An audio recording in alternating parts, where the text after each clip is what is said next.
You're good? All right, can we all please stand for the Pledge of Allegiance? I pledge allegiance to the Flag of the United States of America and to the republic for which it stands, one nation, under God, indivisible, with liberty and justice for all. Thank you. Please remain standing for a moment of silence.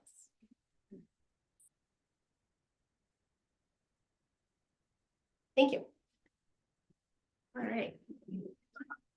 All right, we're going to start off with our public hearings. For public hearings and really any agenda items, we'll hear from the applicant or employee first. Then members of council will be given the opportunity to speak, and then we'll go to the public for any questions or concerns. Just as a reminder, all members of the public all comments from members of the public should be directed to the president and not any other person present. And we should obtain the floor before speaking, just to maintain order, as per the town council rules and procedure. So with that, we have a motion to open our first public hearing. Motion to open public hearing on the outdoor entertainment license application of SRI 4-H Leaders Fair, dates June 27th to June 29th. Second. We got our motion and our second to open the public hearing. Any discussion? All right, none. We'll go for our roll call vote. Counselor Dinsmore, Yes. Madnick, Yes. Reynolds. Yes. And Wilcox, yes. All right, so the public hearing's open. Do we have anybody from the SRI 4-H here? Hi, do you want to come to the podium and tell us a little bit about your event? You don't have to. We got a lot of information in the packet as well. Do you want us to? Sure. Sure. Come on up. Want to hear about All right. Do you want to talk about it since you're previous origin? Well, basically, it's a weekend event.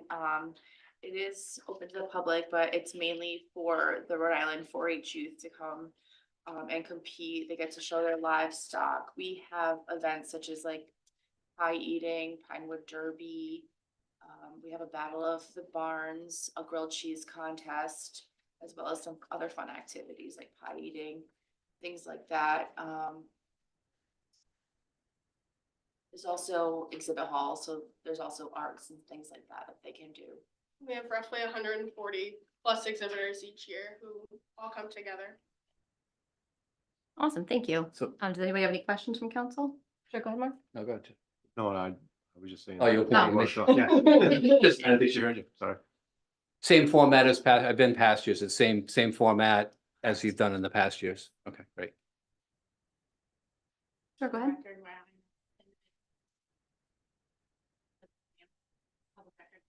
Danielle and Madison can introduce themselves.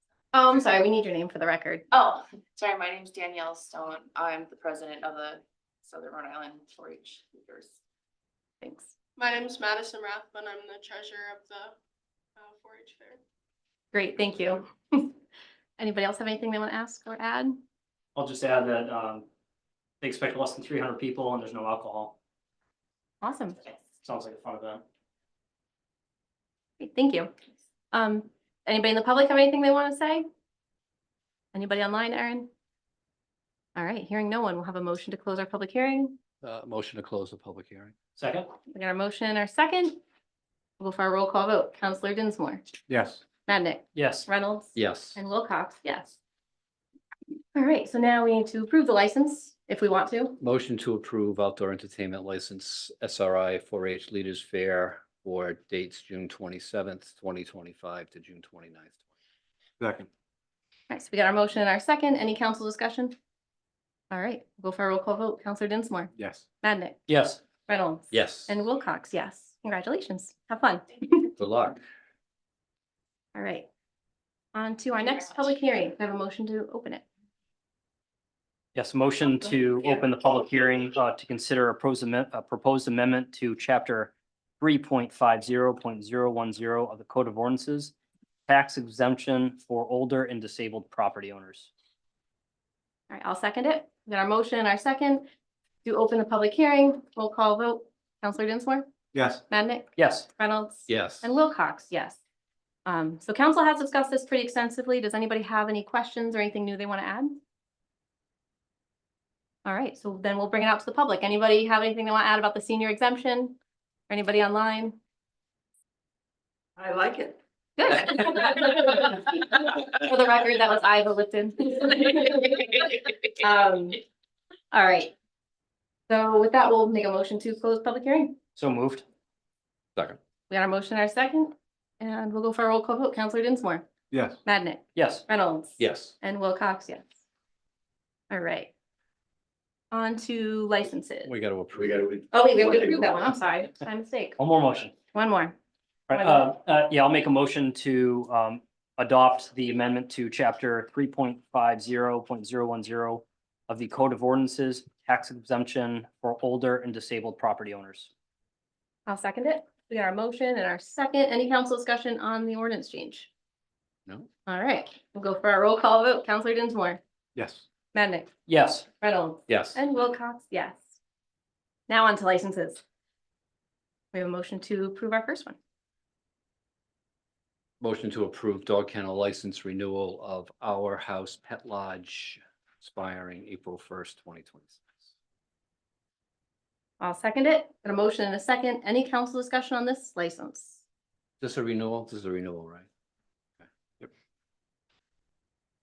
All right, we'll go for a roll call vote. Counselor Dinsmore, Yes. Madnick, Yes. Reynolds, Yes. and Wilcox, yes. All right, on to the next license, door-to-door salesman. Can we have a motion? Motion to approve the door-to-door salesperson license. Applicant Samuel McGinley, Trinity Solar. Expires 1 year from issuance, March 19th, 2026. Second. All right, so we got our motion and our second. Any council discussion on this? Is this a renewal? Is this someone who's been licensed before? All right, do we have a background check complete? All that's in order? Yes. Okay. Thank you, chief. Madam Chair, Yes, go ahead. I have the same feelings about this door-to-door salesperson license that I had when we had a previous one a couple meetings ago. So my comments based on that license stand for the record as well. All right, thank you. All Welcome. right, going for a roll call vote. Counselor Dinsmore, Yes. Madnick, No. Reynolds, Yes. and Wilcox, yes. All right, motion passes. On to appointments and resignations. We have the Richmond Investment for Community Health Task Force Commission first. This has 4 vacancies and we have 2 applicants. We could probably do it with one motion if you guys would want to. No. Anybody? No, go, well, one at a time then. Let's look at it. He's like the or whatever. But Unofficial term. I'll make, Okay, go ahead. To handle the double. I'll make a motion to appoint to the Richmond Investment for Commercial Health Task Force Commission, Andrew Pizzilli as the Recreation Commission member and Raymond Cox III as Community Leader member. Second. All right, so we got our motion, we got our second. Any discussion on these? Are either of them here? They want to They say are anything? both here. You don't have to say anything, but if you want to. Gonna see council discussion and then go to the public. I Oh. like that was the flow I want to go for all of our items. I want to hear. Do you have a from that. question from them? All right, sir, we'll go for, Andrew, you want to go first? Sure. Thank you. Just, been working on the rec commission and I'm excited about this opportunity too, to, collaborate with more of the stakeholders and members of the town council and the community and the other boards. So I think this is a great idea. And, happy to have the opportunity. And if you have any questions, happy to answer them. All right, Great, seeing none, thanks. thank you. Thank you. All right, thank you, Ray. Raymond Cox, and I have been in this community for a few years now. And I'm currently on the zoning board of review, and I want to continue to contribute to the community and use skills developed over the last 50 years as an academic, but also as a member of the public service dealing with strategic planning and economic development in local communities. Awesome, Great. thank you. Thank you. All right, so we have our motion and our second. Any further council discussion? All right, we'll go for our roll call vote. Counselor Dinsmore, Yes. Madnick, Yes. Reynolds? Yes. And Wilcox, yes. Thank you, guys. On to discussion and consideration of Thomas Marin's resignation from the Economic Development Commission. I'll make a motion to consider the resignation of Mr. Thomas Marin from the Economic Development Commission. Second. So we have our motion and our second. Any council discussion? To our roll. Madam President, was that a consideration or was that an acceptance? We're supposed to accept it. The motion he said was considered, but I Second. wasn't gonna. Oh, okay. Okay, I can amend the motion to accept. I'll amend my second. Thank you, guys. Thank you, solicitor. You could have clarified. So yep, so we're accepting the resignation. Any council discussion? All right, Councilor Dinsmore, how do you vote? Yes. Madnick, Yes. Reynolds. Yes. And Wilcox, yes. All right. We have Marcy Alves. Am I saying that correctly? Perfect, thank you. Resignation as tax collector. Motion to accept with regret and great thanks for her service, the resignation of Marcy Alves as tax collector. Second. All right, we got our motion and our second. Any further council discussion? Just thank you. Yeah. For the time that she was here. I Absolutely. read the thing and, yeah, one time it's, thinks it was somebody. Absolutely. So on to our roll call vote, Councilor Dinsmore, Yes. Madnick, Yes. Reynolds. Yes. And Wilcox, yes. All right, now discussion and consideration for Gary Wayne Parker, request for appointment to the Economic Development Commission with a term expiring January 31st, 2027. Gary is here, but can we open up for the motion? Then we'll hear from him. Yeah, I'll motion to appoint Gary Wayne Parker to the Economic Development Commission with term expiring January 31st, 2027. I'll second it. Gary, you want to share a little bit about yourself? Certainly.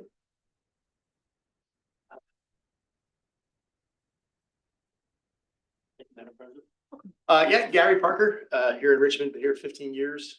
Right before I came here, was pretty deeply involved in West African developmental economics and researching that in terms of policies, programs, different types of indigenous development, things like that, and studied as well as had a formal education in my graduate work out in Monterey, California, on the same subject, basically. That as well as actually Eastern European post-Soviet economic development. So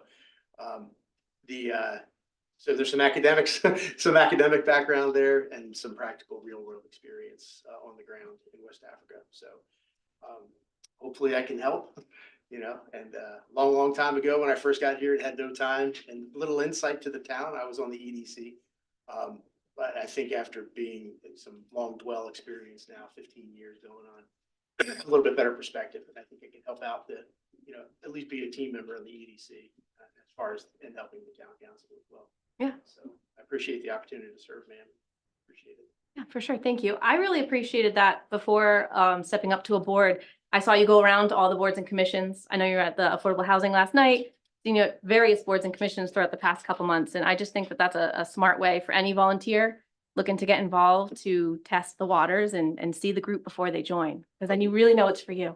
Yes, ma'am. I hope I'm not setting the bar too high by saying that. Oh, no, and learning an awful lot through the various committees and seeing how the different groups think and their frames of reference and things like that. It's key because you can't do this in a vacuum, Yeah.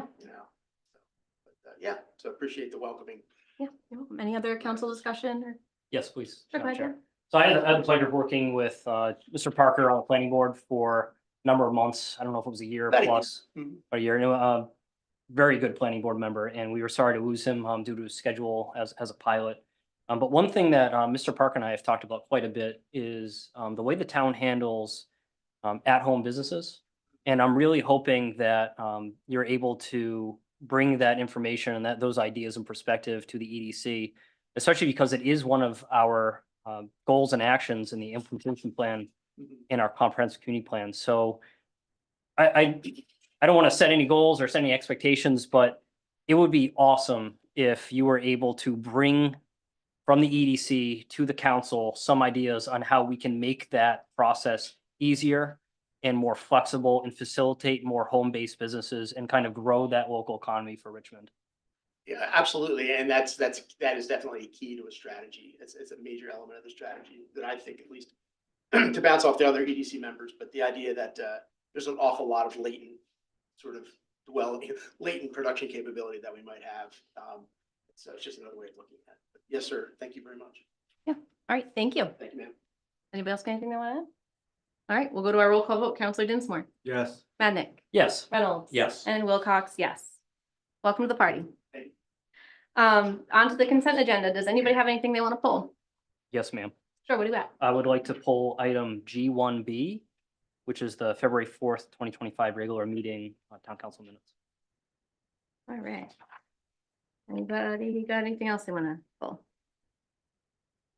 All right, could I have a motion? Okay. Motion to approve the remainder, which would be 1A and C, 2A through E, and 3. All right, Second, we got our motion and our second. Go for our roll call vote. Counselor Dinsmore, Yes. Madnick, yes. Reynolds, Yes. Wilcox, yes. All right, so what do we have on the minutes to discuss? Okay, just two small items of clarification. The first one is on page 5. I'll scroll to it. It's actually on page 6 at the very top, kind of goes into it. So one of the questions when we were discussing door-to-door licenses had to do with the different types of licenses we have. I thought during the meeting I heard that there was a 1-month license that was $25 and then a 1-year license, which is $100. This says there's 2 1-year licenses. Is that accurate? The first for a 1 strike year month should be 25, and then the second for the year is 100. Okay, and then I have one other item on page 8. In the motion at the bottom, there was a request made by Vice President Reynolds to replace Richmond with Charleston in the resolution. I believe those should be switched. You want to replace Charlestown with Richmond in the resolution. Because that resolution that was in the agenda was the one from Charlestown. And we wanted to replace the town Charlestown with Richmond. I don't see that in our minutes. I see where we switch Charahoe Man campus out or other facility out with the high school field. The motion above it. Oh, motion one above The that. above Sorry, that- my the ab- apologies. The above Okay. that was rescinded, It's This one moved, was it's rescinded. rescinded, so it doesn't. but it was the resolution replacing Richmond. You're right, it would be switched, but. I know it's moot, but just for clarity's sake, it was surprised. It was just caught me when I read it. That's all I have. Like I said, super minor. No worries. Want to make a motion to approve as amended? Yes, motion to approve the February 4th, 2025 regular meeting minutes as amended. Second. Okay, we got a motion and a second. Any further council discussion on that one? All right, we'll go for our vote. Counselor Dinsmore, Yes. Madnick, Yes, Reynolds, Yes. and Wilcox, yes. All right, sorry, I switched screens. I just need a second to go back to where I was. Oh, public forum time. The purpose of public forum is to give members of the public an opportunity to address the town council about items not on the agenda. We ask you to limit your comments to 3 minutes. You'll have one opportunity to address the council during the public forum. This is out of courtesy for others who wish to speak to ensure we have equal time for all. There'll be a timer that goes off when your 3 minutes is up, so you know to finish. If you need more time, we welcome you to submit your comments in writing to the town clerk to be included as a part of the record in the communications section of the agenda. All comments should be directed to the president and not any other person present. So with that, we have Pete ready to go, but please state your name for the record. Yes, Peter Burton, Richmond, Rhode Island. So, last meeting, I really wish to speak about an item that was on the agenda. Unfortunately, I had to leave. I think that one agenda item ran over an hour and a half, and it was really beyond what I expected. And, I had some family commitments. Actually, my daughter moved to Richmond earlier that day from Texas to pursue, better business opportunities and a job. So that was really important to me. So I had to go, but I really wish that I would have been able to speak about the resolution concerning what the ACLU sent to town. And, I'd seen that item on previous agenda and was happy to see that the council tabled the item and decided not to, pursue that, bring that up. I was really disappointed to see that on that agenda that I wanted to speak about, there was an item on there that was moving against that. And, you know, honestly, I really thought it was divisive. I thought it was unnecessary. You know, there were comments made, you know, talking about violent criminals. And, you know, that doesn't belong here any more than my standing up here and claiming that, you know, members of the Trump administration are fascists. What I believe is not what somebody else believes, but, you know, I don't believe that executive decrees are law when they are considered unconstitutional by courts, and they don't belong here. You know, I really wish that the town, you know, could focus on economic development, and what bringing up something like that, I think is really divisive. It's unnecessary. I would contrast that with the next resolution that was asked for, which was, you know, support of the trolls coming into town, which, you know, my goodness, I mean, here's a, you know, an internationally recognized artist who wants to come to this town. I mean, is that divisive? No, of course not. I mean, that's a slam dunk sort of thing. But something that's divisive, such as that resolution was, certainly, doesn't belong here. And I believe that for this to, you know, now we have an economic development task force, which is tasked with, you know, improving economic development in this town, and that's great. But to start up before it even starts, to bring that sort of division hurts the town. You know, first time since this election that I was ashamed to be a Richmond resident, and I don't want to have that happen anymore. Great. Thank you. Thank you. Anybody else from the public or anybody online? All right, seeing nobody in here, we'll go online. Oh, I do see somebody here, but we'll go online, then we'll get to the person here. Laura, you should have permissions. Just start with your name for the record, please. Hi, this is Laura Rieger calling from well, zooming in actually from Carolina, Rhode Island. And I'm admittedly the worst public speaker, but I'm a little more prepared tonight. And what I'd like to say is that as a member of the Finance Board, I would like to express my outrage at the comments and treatment by Tom Marin at the Finance Board. We had a meeting last evening, and in particular towards our town staff.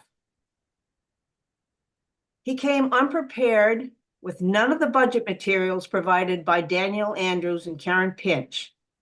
He repeatedly requested information that was contained in those very reports. The Finance Board does not usually have to meet more than 2 or 3 times. However, other members have arrived with materials that have been provided to them and have spent much time outside these meetings to review all of this information. None of Mr. Marin's words or actions indicated anything other than a focus on a couple items he had interest in. But with all the interruptions and demands, the most outrageous was when he called Danielle's work creative accounting. That is comparable to accusing her of fraudulent bookkeeping. The very definition of creative accounting is unethical practice designed to mislead, to present a more favorable picture.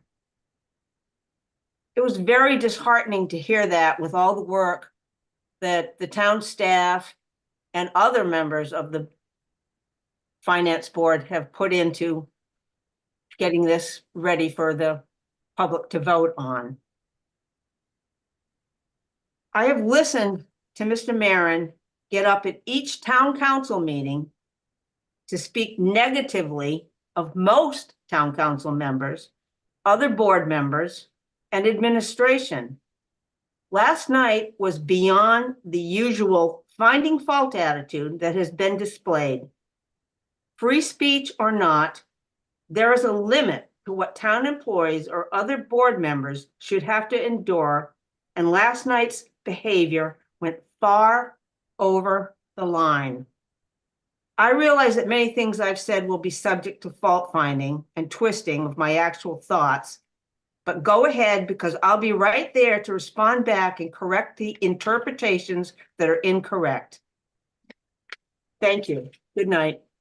Thank you, with 5 seconds to spare. Yeah, I timed it good. Yeah, it was good. That's what this alarm is, if anybody wonders. Sure, thank you for your comments. We did have a gentleman in the back, I believe. Can you state your name for the record? I think I know your first name. And last name, sorry, when you get to the podium. Alex McKendall. McKendall. So I keep getting that, who am I question. So apparently I have to explain. My name's Alex. I'm an Eagle Scout. I grew up in Rhode Island. I joined the Navy, became a Navy corpsman. For those of you who don't know, a corpsman is a combat medic for Marines. I did 2 deployments to Afghanistan, and in 1 deployment alone, I received a letter from a general thanking me for working on over 214 wounded. I helped US and allied forces. I helped men, women, and children from the native country. And yes, I even provided the same care for the enemy forces that killed our troops not moments ago. After I put myself through helicopter flight school, I transitioned to airplanes ready for the airlines. Now I live in Richmond with a permanently sick 2-year-old while I navigate this unaffordable life we now live. I understand sacrifice. Why do I have to say this? Apparently there are people in this town in previous meetings that have asked, who are you to question things? I know everyone here has a good heart. And it's the emotion in our hearts that sometimes pulls us in a direction. If there's a recession and the cost of living is being the reason for an increase in spending, then that should be the reason not to increase the budget. You don't think that I see the ambulance company in my driveway every week or month, probably more monthly now. You might be thinking I don't care about the local schools.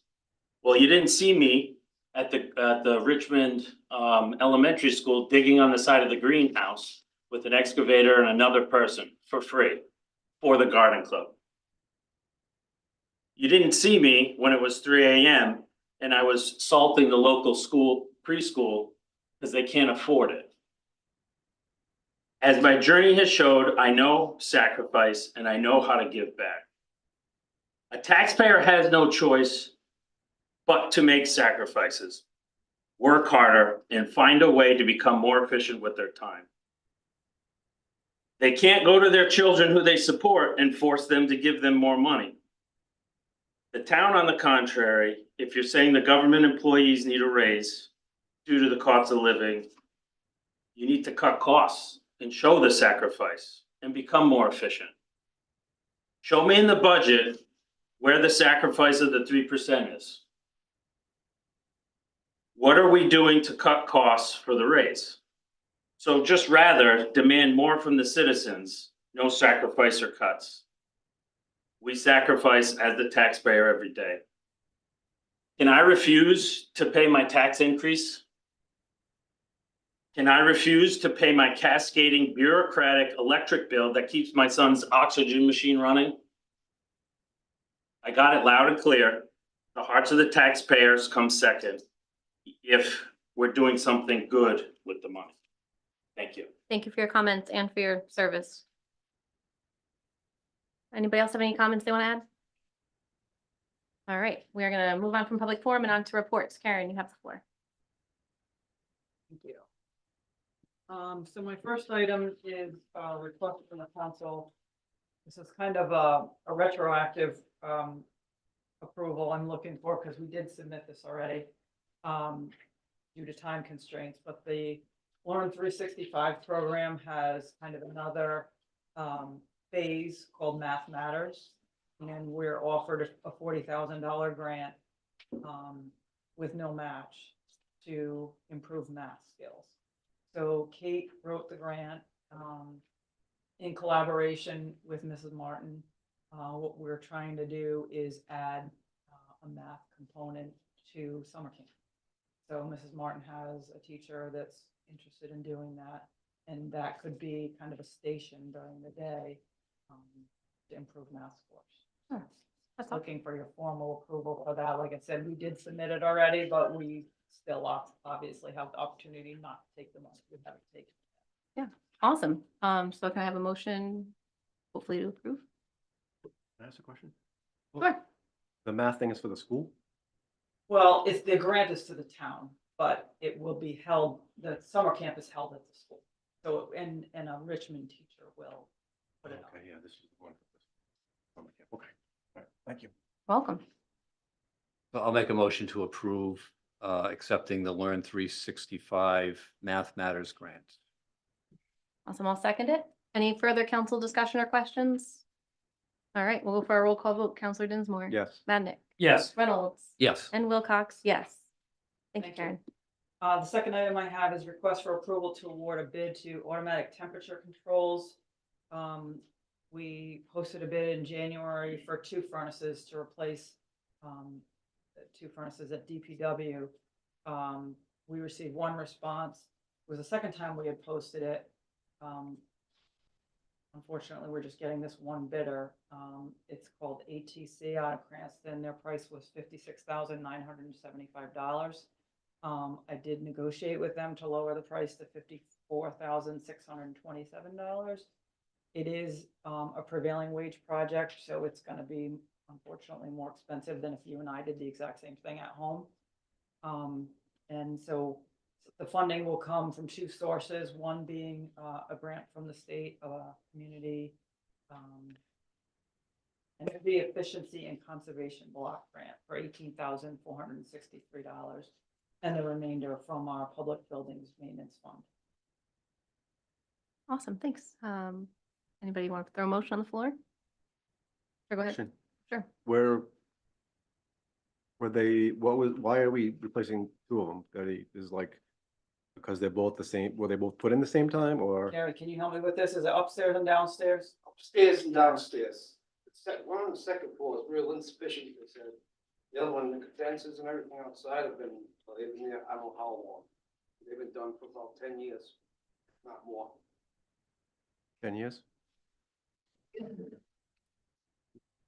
ahead, Mark. So in that public buildings maintenance account, are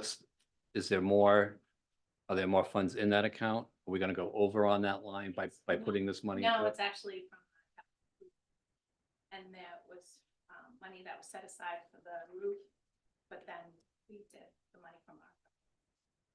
Okay, So. But it was already set aside for building maintenance. okay. Madam Thanks. Chair. Sure, go ahead. Also, Mark, are you also? Yeah. Okay.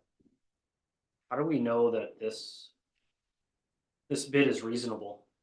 I mean, that's quite a bit of money for 2 furnaces. I don't have any experience with the prices of these types of units. Is there anyone on staff that at least looked at this and determined that this is like reasonable and I not? mean, I think Gary probably knows as well as anybody if this is outrageous for something like this. I'm not sure of all the rates that they're getting right now on that. We also met with Josh, though. the plumbing- True, building yeah, inspector, I mean, the Josh. plumbing inspector. He went over the whole bid, everything, approved it before Kathy put it in. Posted it.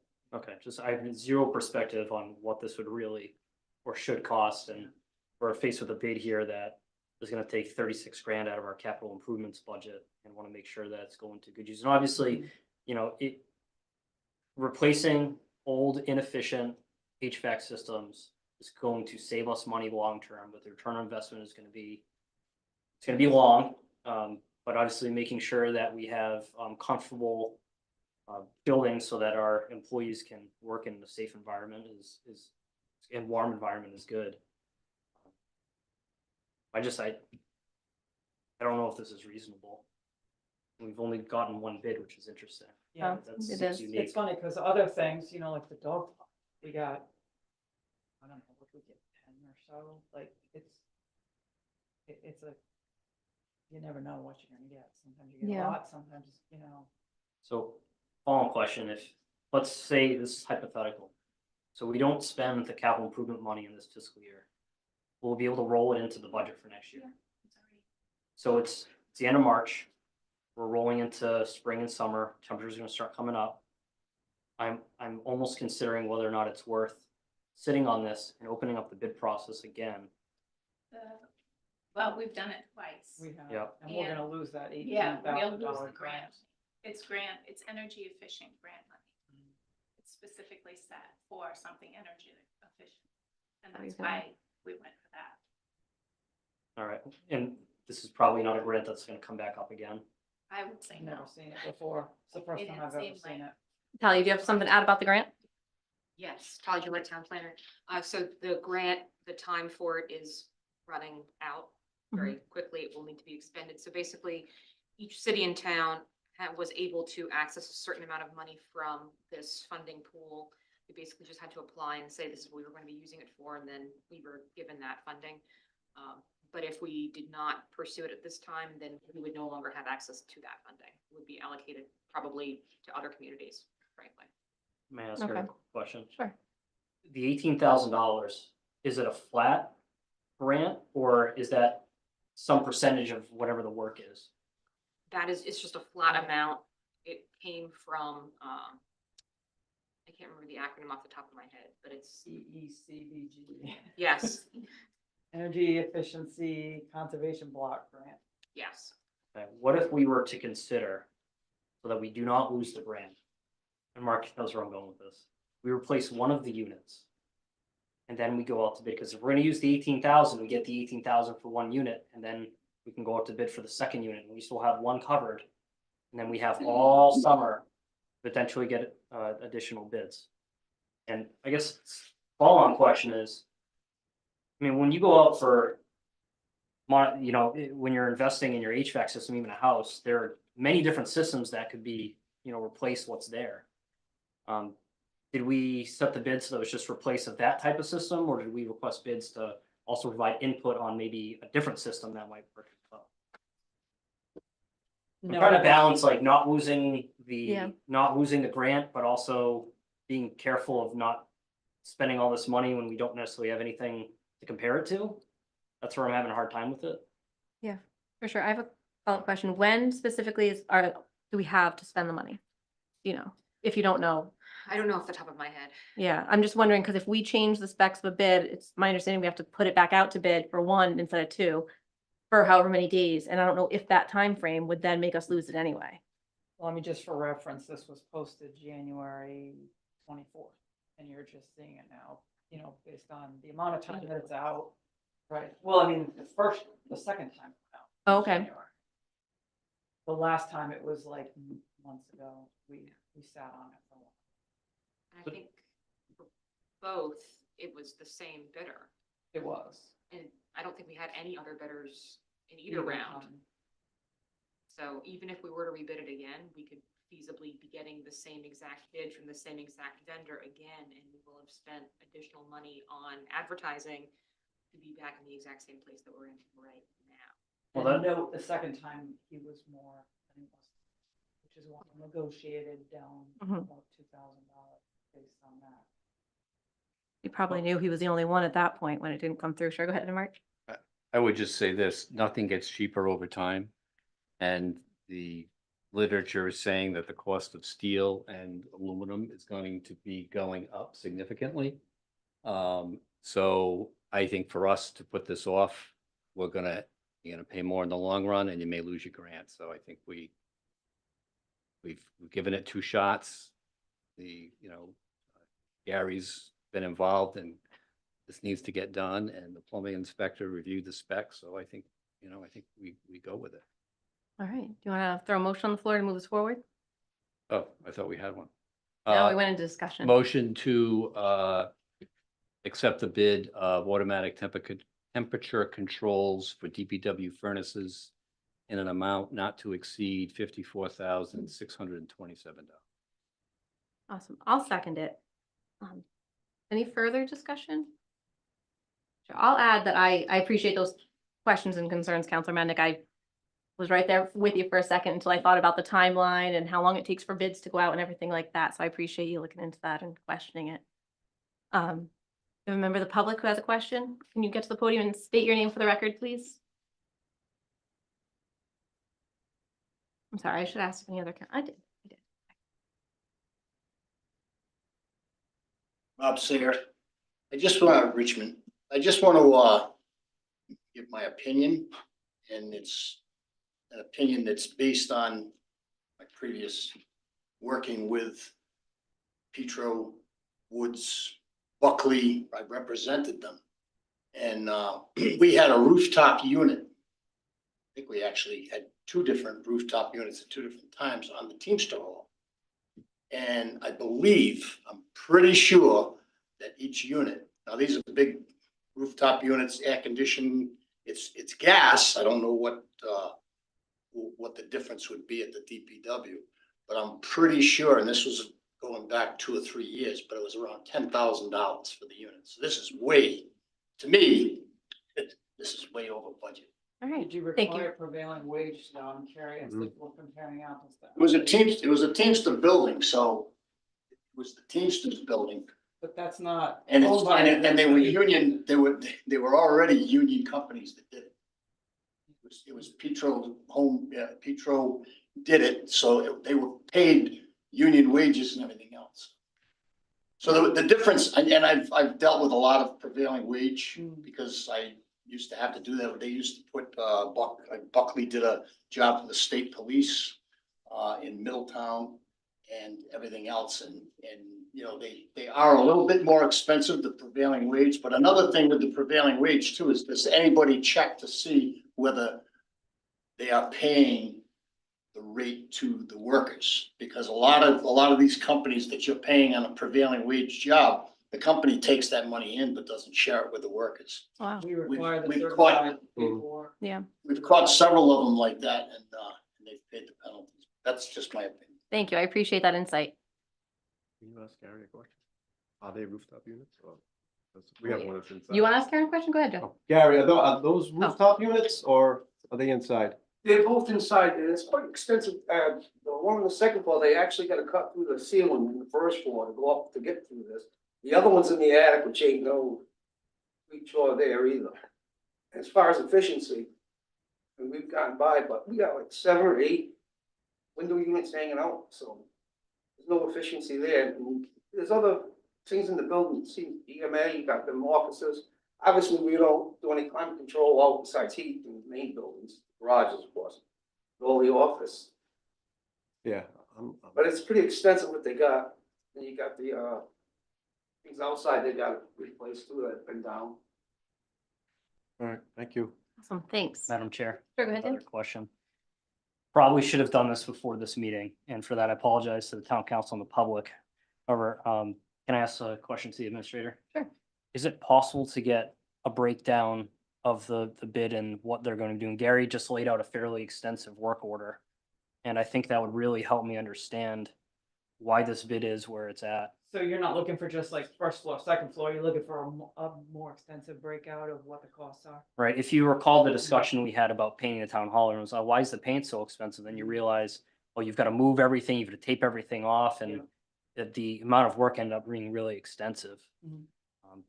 So I'm gonna make a motion to amend the motion to move this, continue this to the April 1st town council meeting so that we can see the breakdown before we make a decision. Second. I'm just wondering if that's a valid way to amend a motion, because I think when you amend a motion, you should be adding language, removing language, striking language. Right? The original was. The motion was just to approve it. Move it.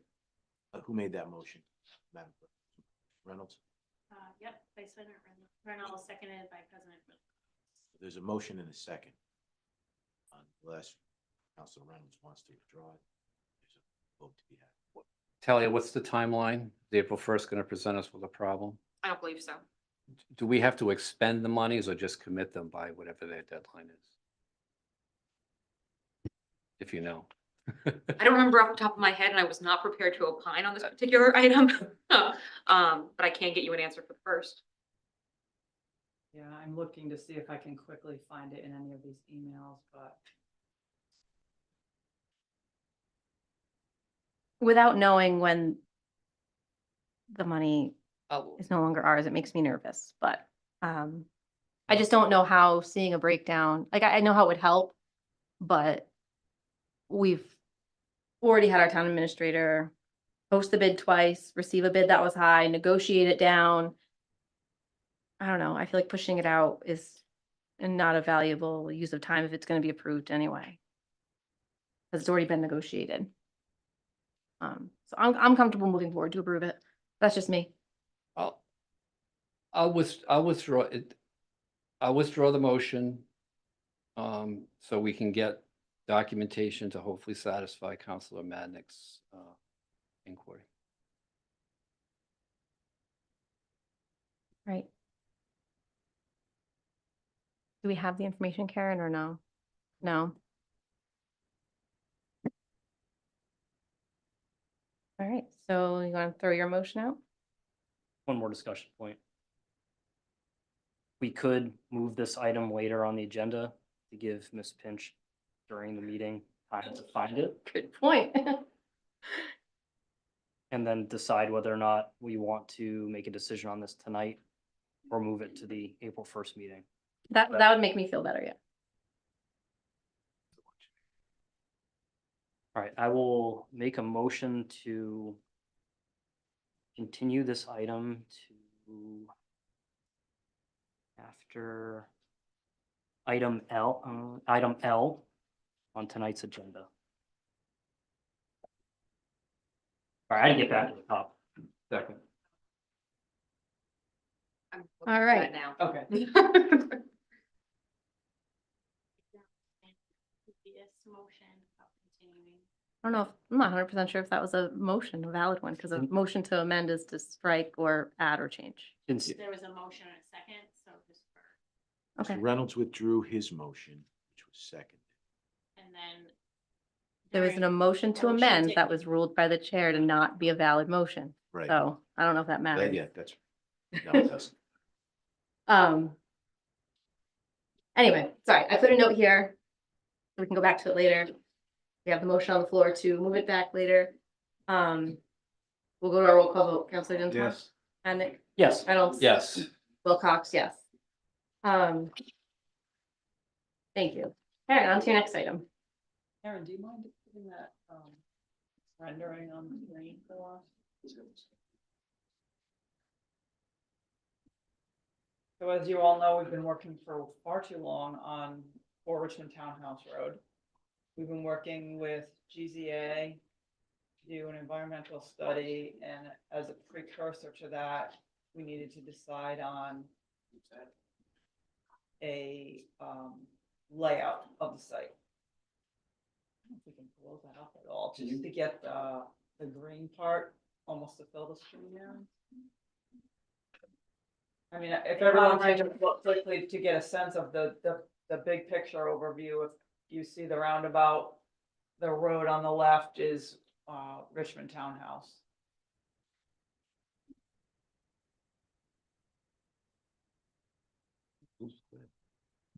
You just made that, but. Oh. You got something new?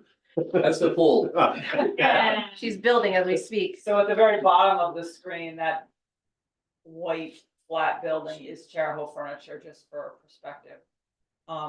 So we're talking about putting this pavilion that does have a restroom facility kind of almost against the property line, yep, with Charahoe Furniture. And then the parking area closer to 112. Thank you. And the septic just above or northeast of the pavilion itself.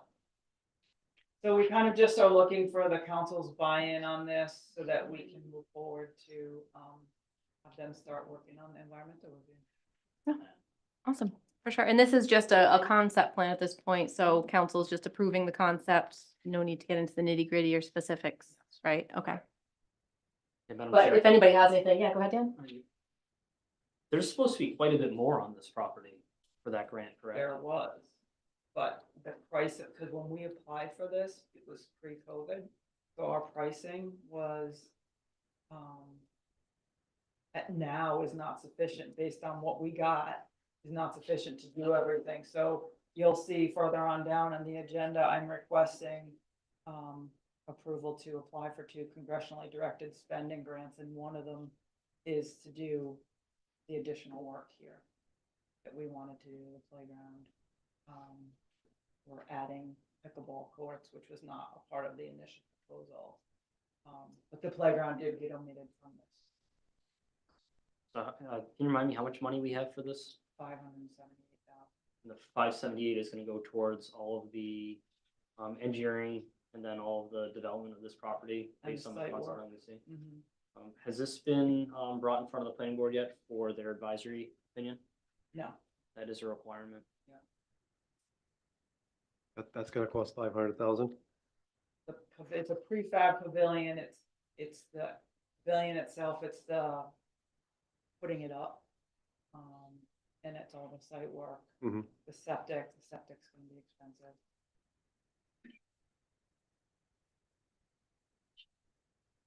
That's what it's gonna look like right there. Yes. That's nice. Really disappointed. Nice for $500,000. Jeez. Yeah, any, Well, that's, Council, yeah. that's, I mean, that's an estimate, you know, it's still gotta go out to bid and, It does. you know, That I'm is not true. saying it's gonna come in half that, but, Right. you know. That's based on a quote from Fingers that crossed. product, but. Yeah, you know what? Right, it could be less than that. It shouldn't be any more than that. I mean, obviously, their prices increase the longer this takes. But, GZA has done a budget for us Yeah. and all those things should be able to work. At DPW will be doing some of the site work to keep the cost down. Great, so can we have a motion from anybody? Motion to approve the concept plan for the pavilion at 4 Richmond Townhouse Road as presented by GCA. Second. All right, so we have our motion, we have our second. Any further council discussion?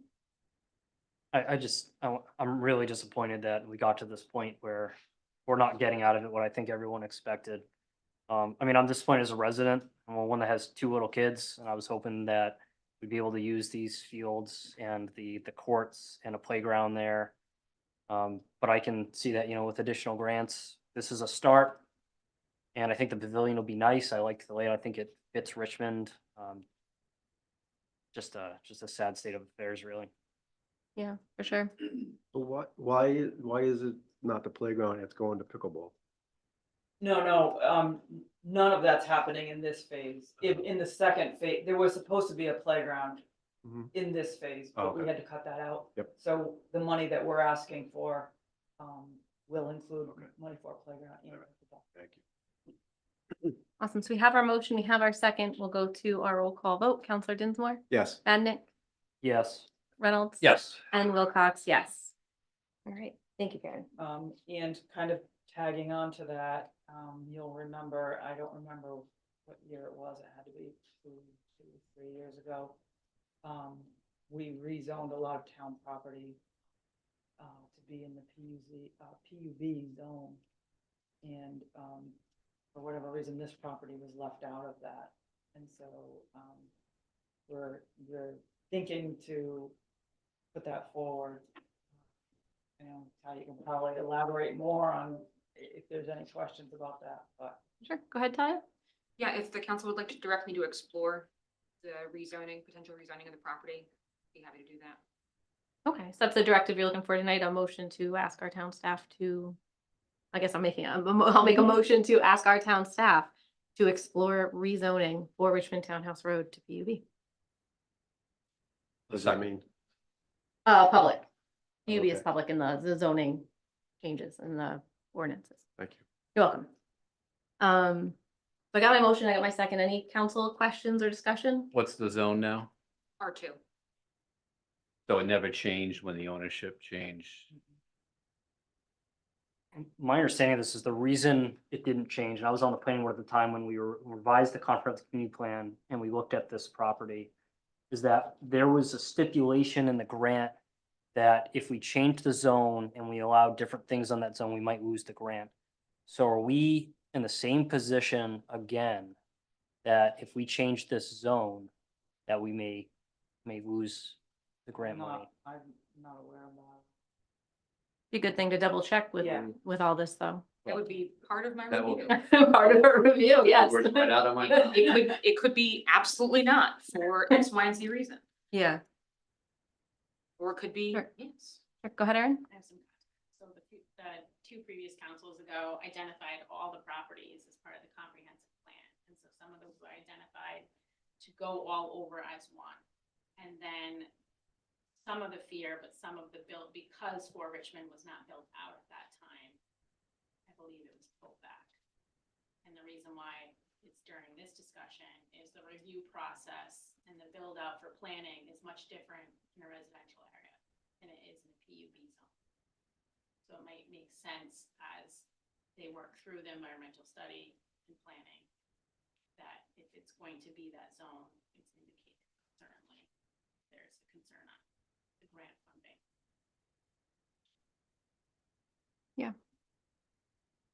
All right, so we have our motion, we have our second. One more All right, sure, thing. go ahead. I also believe, so I made a statement earlier that the concept plan is required for advisory development plan review through the planning board. There may be a nuance to that.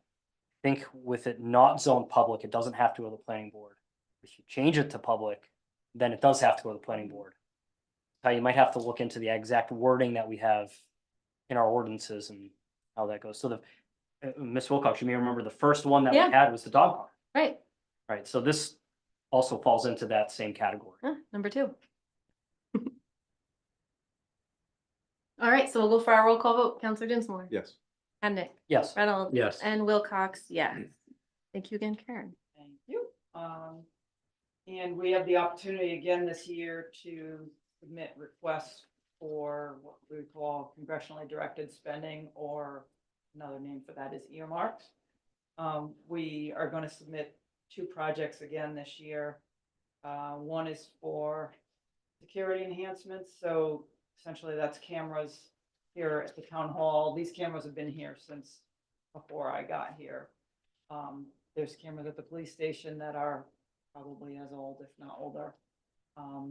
The same at DPW, but we also have no cameras at all on the radio tower, none on any of our. I was gonna say, yeah. What do we do with the Remote assets, if I may, remote assets. Maybe we shouldn't share where they're not.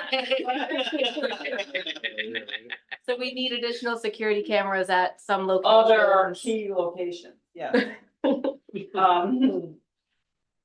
We also would like to interconnect them so they're all visible from the dispatch center. Oh, cool. Yeah, so we are going to, or with your approval, going to ask for around 300,000 for that system.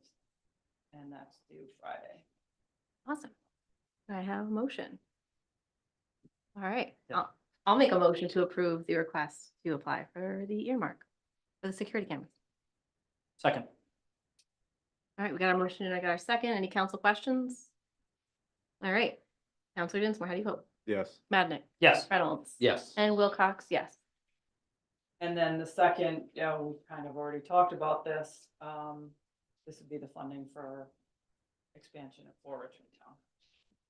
Like we said, playground, pickleball, fencing, parking. Awesome. You got a motion for that one? How much are you asking for that? I believe that's around 300 also. All right. Anybody want to throw a motion? Is Sure. there any? Where this?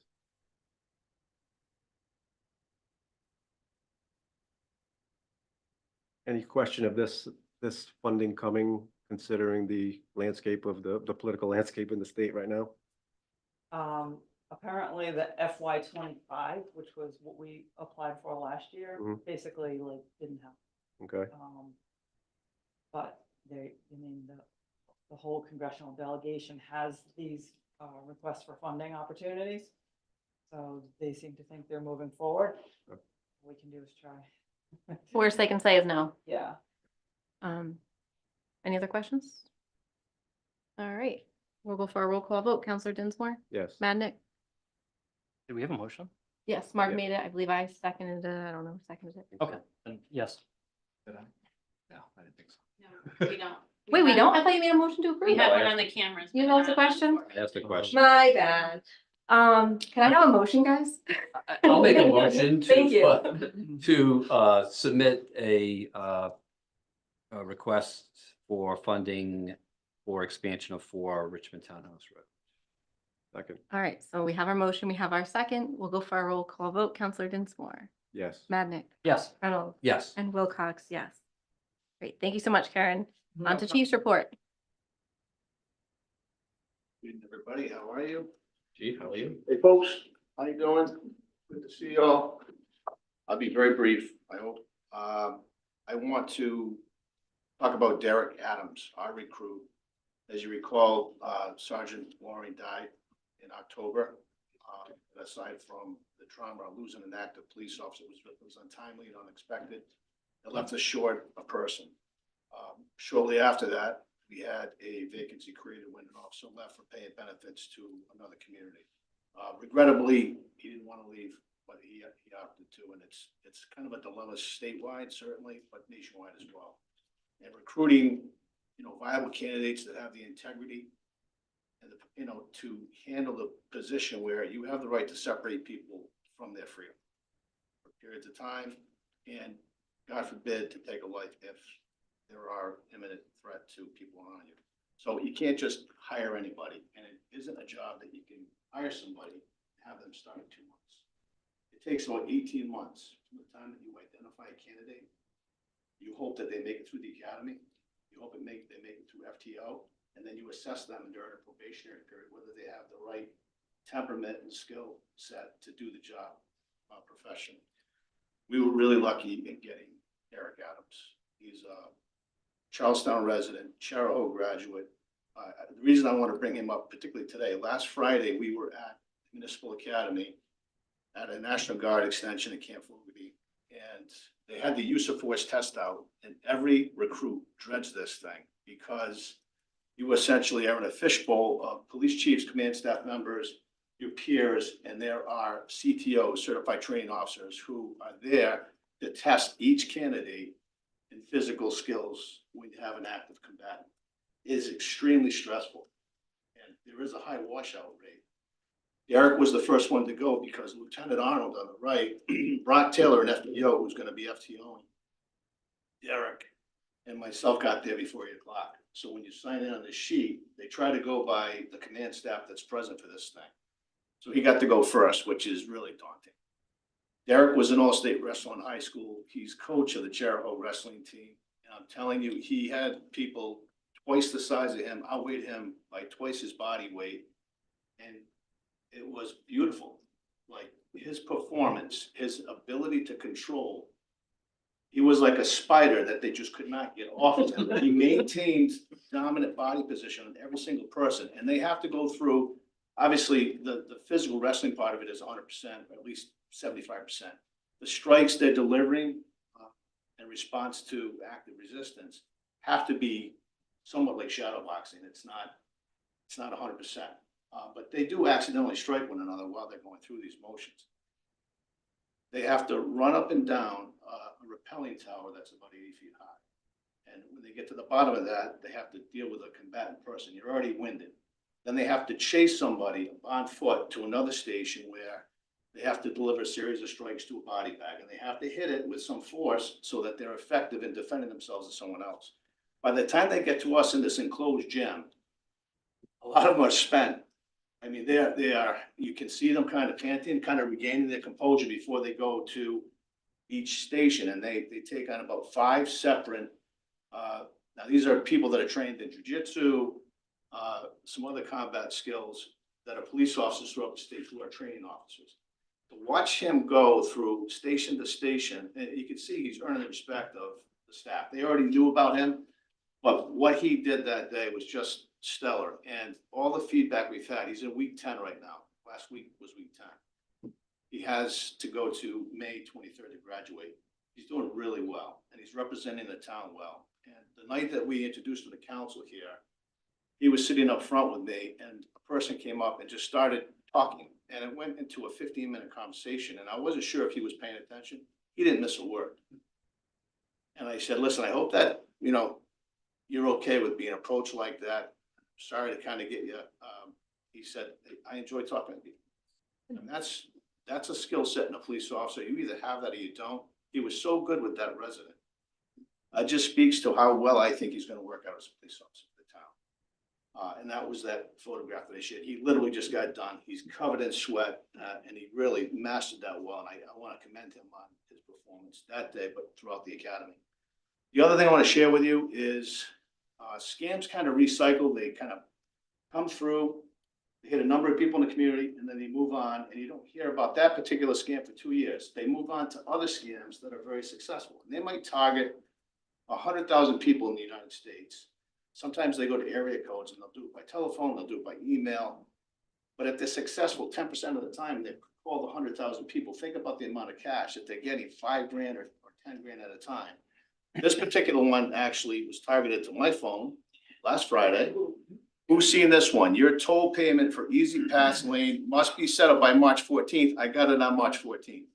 Now, a lot of people have the Easy Passes in their car. God forbid you have to pay full boat when you go through one of these things because you don't have an active Easy Pass. A lot of people are so used to hitting a link on their phone to renew a subscription, they just automatically fall prey to this thing.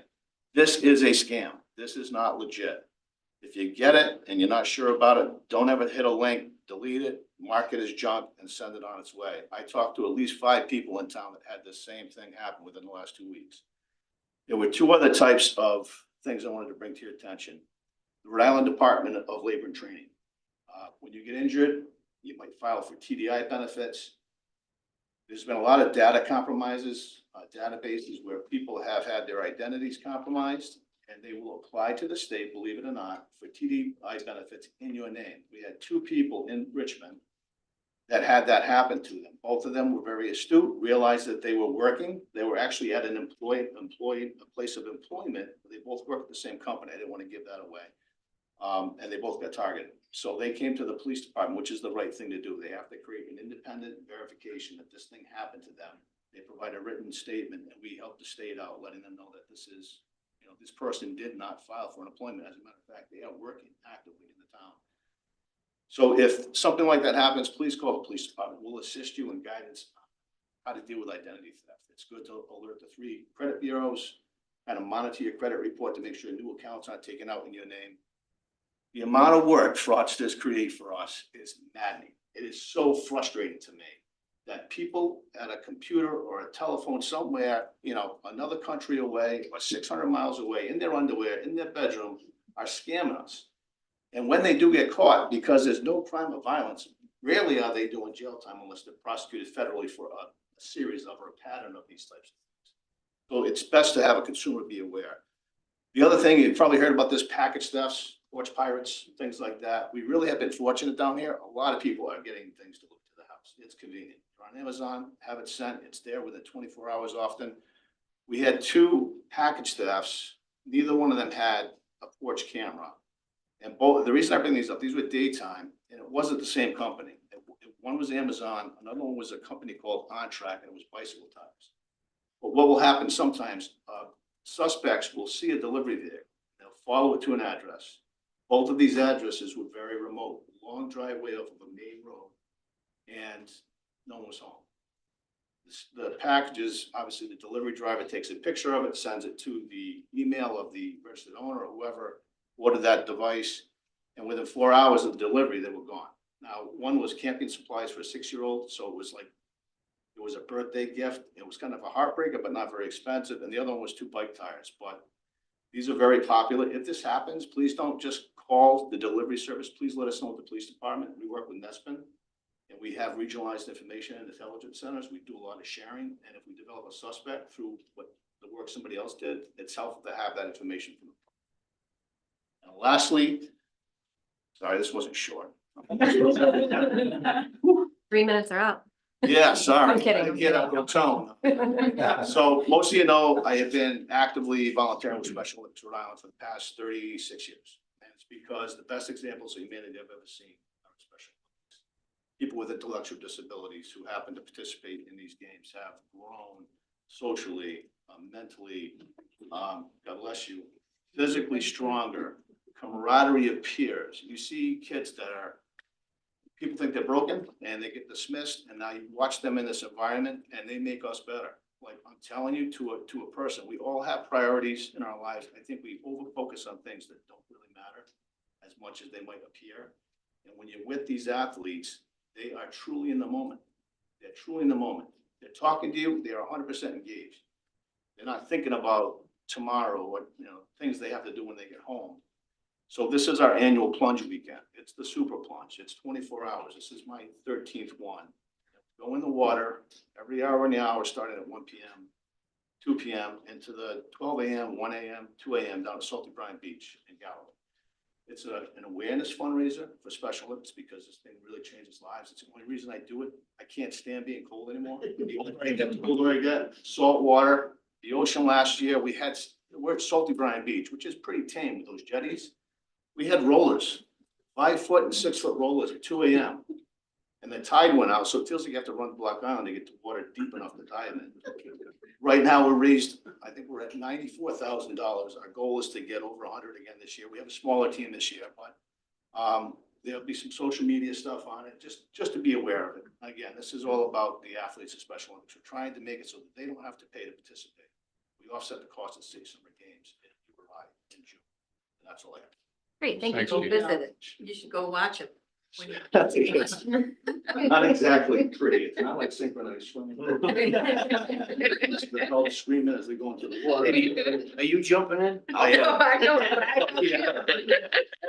All right, so we're going on to unfinished business. Number 1, discussion and consideration of a contract concerning the request of P&EE Consulting Food Trucks, Inc.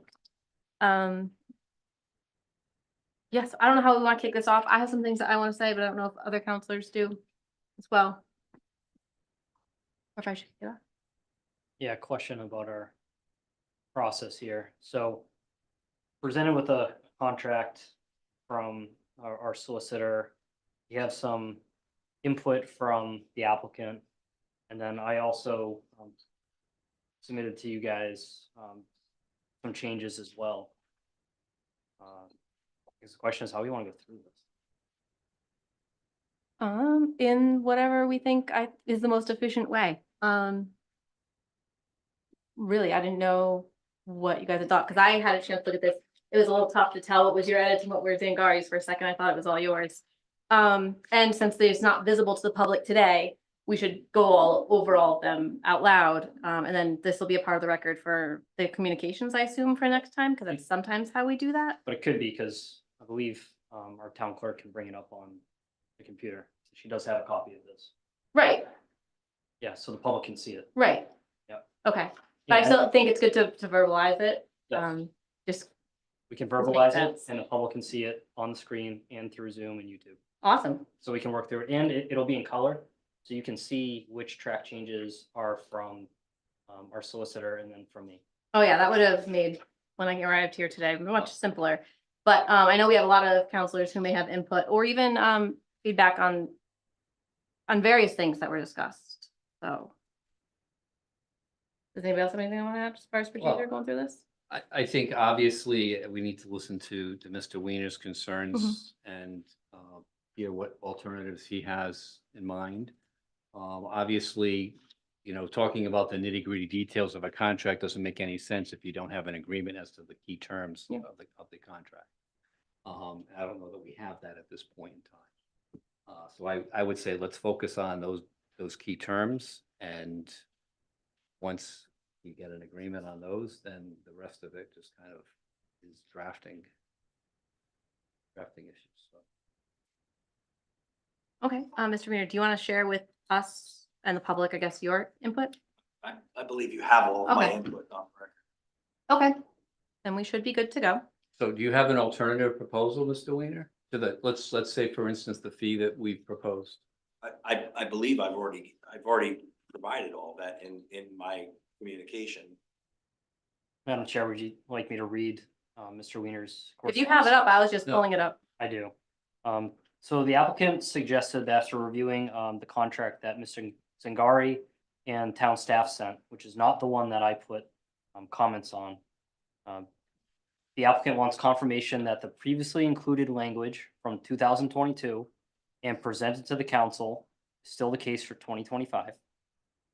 Number two is that they request that the DPW set up all the cones, the garbage cans, and the parking lot closures at no cost to PVD.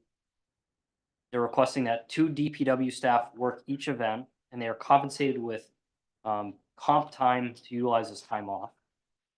The third item is that the license description needs to be updated to read that's an F1 license. And then the fourth item is that they request that the additional fees be removed. And my speculation on that is that's a $250 use fee. Yeah. It says fees. I do feel there's a need for clarity now. Okay, Yeah. sure. Go ahead. So the items that you just mentioned about DTBW that you're stated that we asked for is not what we've asked for. It's what was in the previous contract, which was given to you in the last council agenda.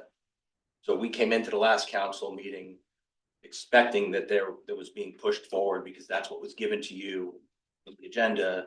And that was what was approved in the past. So that's not a request from us. That's a clarity that we're asking for, that since that's what was presented to you and not addressed, that that's still what's going forward. So that wasn't a request from us. That was an ask of clarity. If there are any other questions about any of the other things that we asked for, I'm happy to discuss them. But that was a misleading statement about what was requested of the DPW. Yeah, I think you had some conversations with Gary about what they can and can't do. So I think it's important that it's listed. So that way we're clear, the public's clear, and everybody's clear on what they're providing and what they're not providing too. Because I wouldn't want to set an expectation that they are and then it doesn't happen. And that's never great. So. Madam Chair, Go ahead, Dan. I verbatim read what you sent to me. Nothing that I said was misleading. It's on here. This is on the record. The public can look at it on Clerkspace. Nothing I said was misleading. Thanks. Okay. Either way, it's important that it's in the contract, that exactly what the DPW is supporting and what they're not supporting. So. Sorry, I did switch over to the contract, and now I'm switching back. And in the contract that we got from Attorney Zangari, it did state that they would assist. Let me find that paragraph. Here we go. 4C. DPW food truck will assist to keep the grounds clean during the event, place trash barrels in appropriate spots, and gather them together at the end of the event. So they are not the same. And the town will remove the trash and receptacles from the site. So I think that's one item that we need to make sure we have clarity on. Seems like there's a lot that we need to have clarity on. And we'll start there. What is council feeling as far as DPW support? I'm fine with that, doing what they've done before, helping with the parking, setting up the cones. And any other way that they can help if they're going to be there. My concern, however, is that that costs the town money in comp time, because eventually they're going to take that comp time or be paid out for it. And I'm assuming that Mr. Wiener, when he obtains goods or services from another entity, that he has to pay for them. And I'm also assuming that when Mr. Wiener provides services to his food truck members, that he is compensated for those services. He's giving them an opportunity to come here, and he's providing them with a venue, and he's going to attract people here, and he's compensated for that, as he should be. And so my concern is that the town seems to be the only one who's not being compensated for providing the venue or for the time that's being put in by the DPW staff. So I think we need to find a balance there. I thought you know, I had a couple of ideas of my own of potential ways to save costs, because I know that's a concern that you raised, Mr. Weiner, as far as, you know, the cost of the addition of the third detail officer this year is something new, and I granted that is not an inexpensive thing. I didn't know, and I don't know whether there's any flexibility there with the third detail officer. I'm assuming, and, you know, Karen or whoever can correct me if I'm wrong. I'm assuming the third detail officer is because we can't close Richmond Townhouse. If I may, it's Yeah. just, it's unknown what to expect for a first event after we haven't really had it at this location for so many years. But you're correct, we used to close 112 where the roundabout kind of enters 112 to where the stop sign is. And we had full control for people to move, you know, safely back and forth across these two properties. Like we have the Christmas tree lighting, it's a mass arrival of people usually at one particular time, and maintaining the flow of traffic while we have pedestrians crossing. I wanted to have more details than not enough, at least for that first one. I spoke to Mr. Weiner about this. We can adjust this, but for event number one, I want at least 3. And I think I can do something to offset the cost of the third, but I just don't want to make a promise publicly. It's something I'm working towards.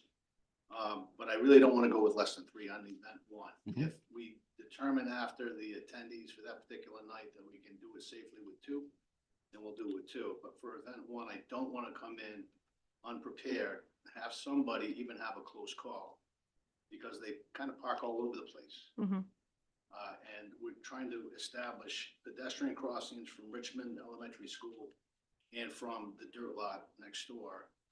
So we have 2 control points, but then we also have to monitor traffic coming into those areas by way of the roundabout. So I think 3 would be really good to start with. We're gonna be, as I mentioned to Eric, that first event's gonna dictate what we do from that point forward if it gets. Yeah, I really appreciate hearing that there's flexibility there. That's good. Oh, absolutely. But either way, whether there's 3 or 2, that's being reimbursed. So it's not something that we'd have to worry about, I guess, because it's not coming out of tax dollars, because it's being paid for. But the reason. But I understand why you're asking, because it's his cost. And so that's us working to try to reduce those costs, which is also really good. I don't know. I was just a little surprised with the last meeting, to be honest, with how it went.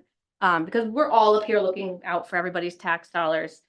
And like I said, when we kick this off, it's important we know what's being paid for and what's not. But there are a lot of comments comparing this event to other events that I thought just you can't compare apples to apples. And there are a lot of comments about the Rec Commission's ability to hold similar events. And while I appreciated that, we should recognize that that was at a full cost to the taxpayers. You know, there was nobody reimbursing police staff. There was nobody reimbursing DPW time.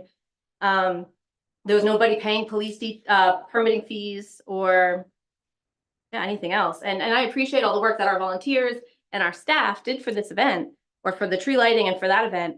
But I think we should also recognize that they did go over budget too.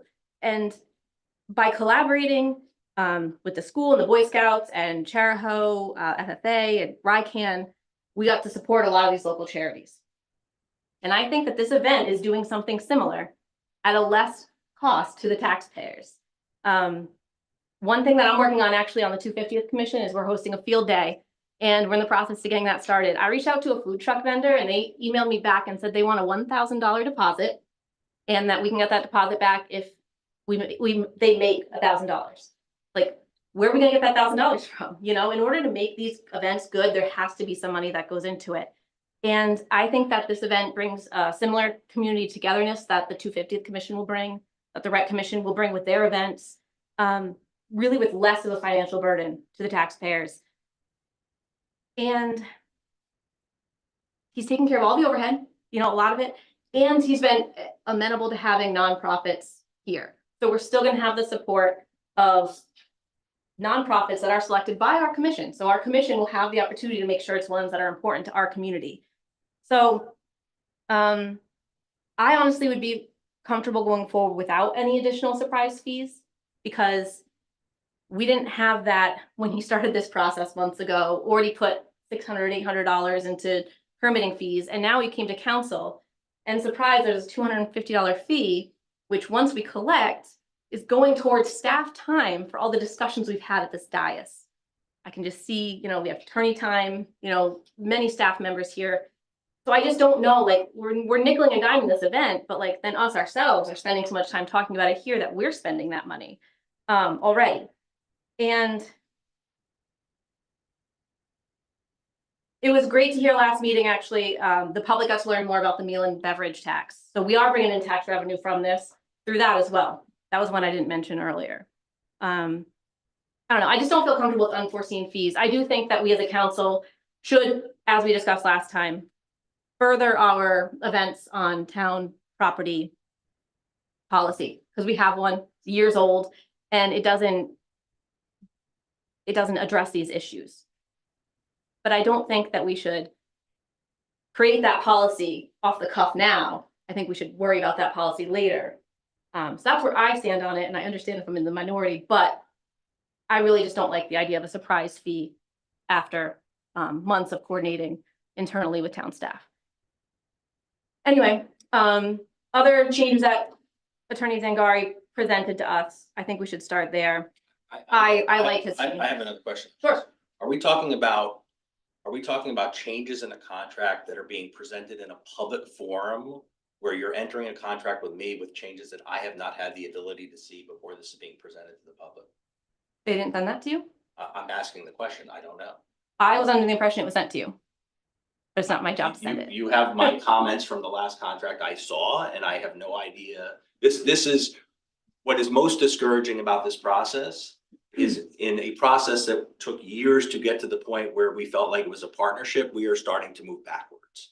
And we were asked to come back to the town to resume something that we had started. And now we seem to be moving back. I have never dealt with another community where contract terms are handled in public. Even in Richmond, where this is moved now backwards, there was a point where the council and we agreed on what the general terms would be. And this was handed over to the solicitor and to Ms. Pinch to put the contract together and to agree that those terms were met. And then we signed it. It's actually me that has pointed out that in your agenda last month, the agenda stated what DPW had done in the past. And that didn't make it into the contract. I wanted to make sure there was nothing big. But the idea that there have been still conversations about a contract internally that are now being adjudicated in public is something that we have never experienced and is moving this process backwards. And just one more point for reference. We will never have this conversation in terms of this being a business relationship where the town is generating profit from this. You are generating more of a return from a free community event that we are bringing to you. You've gone as far to put in the contract that we are not permitted to charge an admission fee or for parking. If this is a business relationship and we're renting the facility from you, then we will most certainly have the ability to do any of those things. All of these conversations about fees are not putting any value on the 400 residents that have said, please bring back this free event that you as a town do not have the ability to do on your own, that we are bringing you consulting and event servicing fees worth thousands of dollars at no charge. We've spent years cultivating relationships to make that clear to people. And if Richmond is not a community that sees that value, we will not do the events here. I don't need to get into the litany of it's a smaller event footprint, it needs more police detail, there's less room for trucks, you have a smaller community to come out. All of the apples to oranges things are getting thrown out the window because you voted to say you want another $250 a night. If that $1,000 a season is worth more to the town of Richmond than it is to me as a small business owner that will then pass it on to the small food truck owners, we'll sign the contract at $250 a night. We'll give you the $1,000 for the season, but the food trucks are going to pay that $1,000 and then your guests are going to pay that in increased fees. That's the entire narrative. So if you want to debate the contract here tonight, we can do that, but I'm trying to explain to you where the buck stops with us and what we believe. Thank you. I'm fine with that approach of, we talk about the the big items, we reach an agreement, and the hammering out the language part is between, you know, you and the solicitor back and forth. It's drafting. It's not stuff that we need to get into the minutia of. You know, speaking for myself, I agree with that approach, and that's typically how things are done, you know, when you negotiated a deal.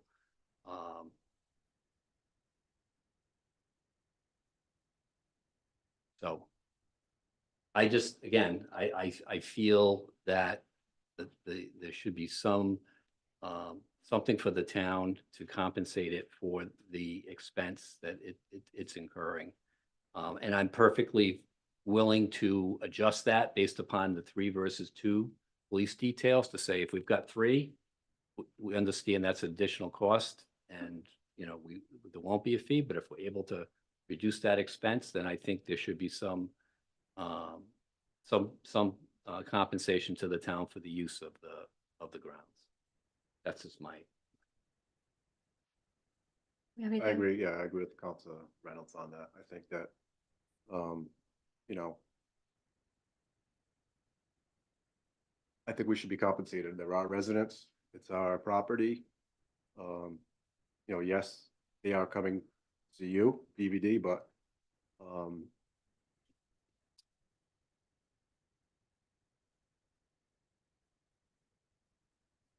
I have to say, I didn't really like the,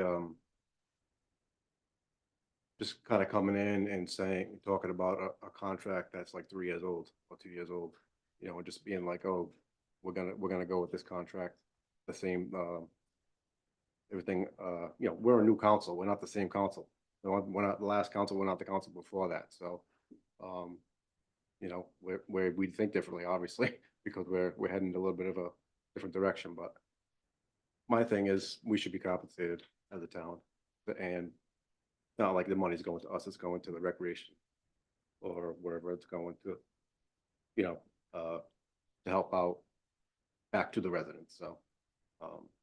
And, you know, I was looking at it like you have 12 food trucks, it's like $20 a food truck for the 250, so I really don't think that, you know, that was much of a, you know, a cost to that. It would feel to me then that you're disregarding the emails that you received from 3 food trucks that laid out in very clear terms, local food trucks that live or work or both in Richmond, about not understanding how that $20 or $25 per truck has a greater impact on their small businesses than $1,000 would have on the town.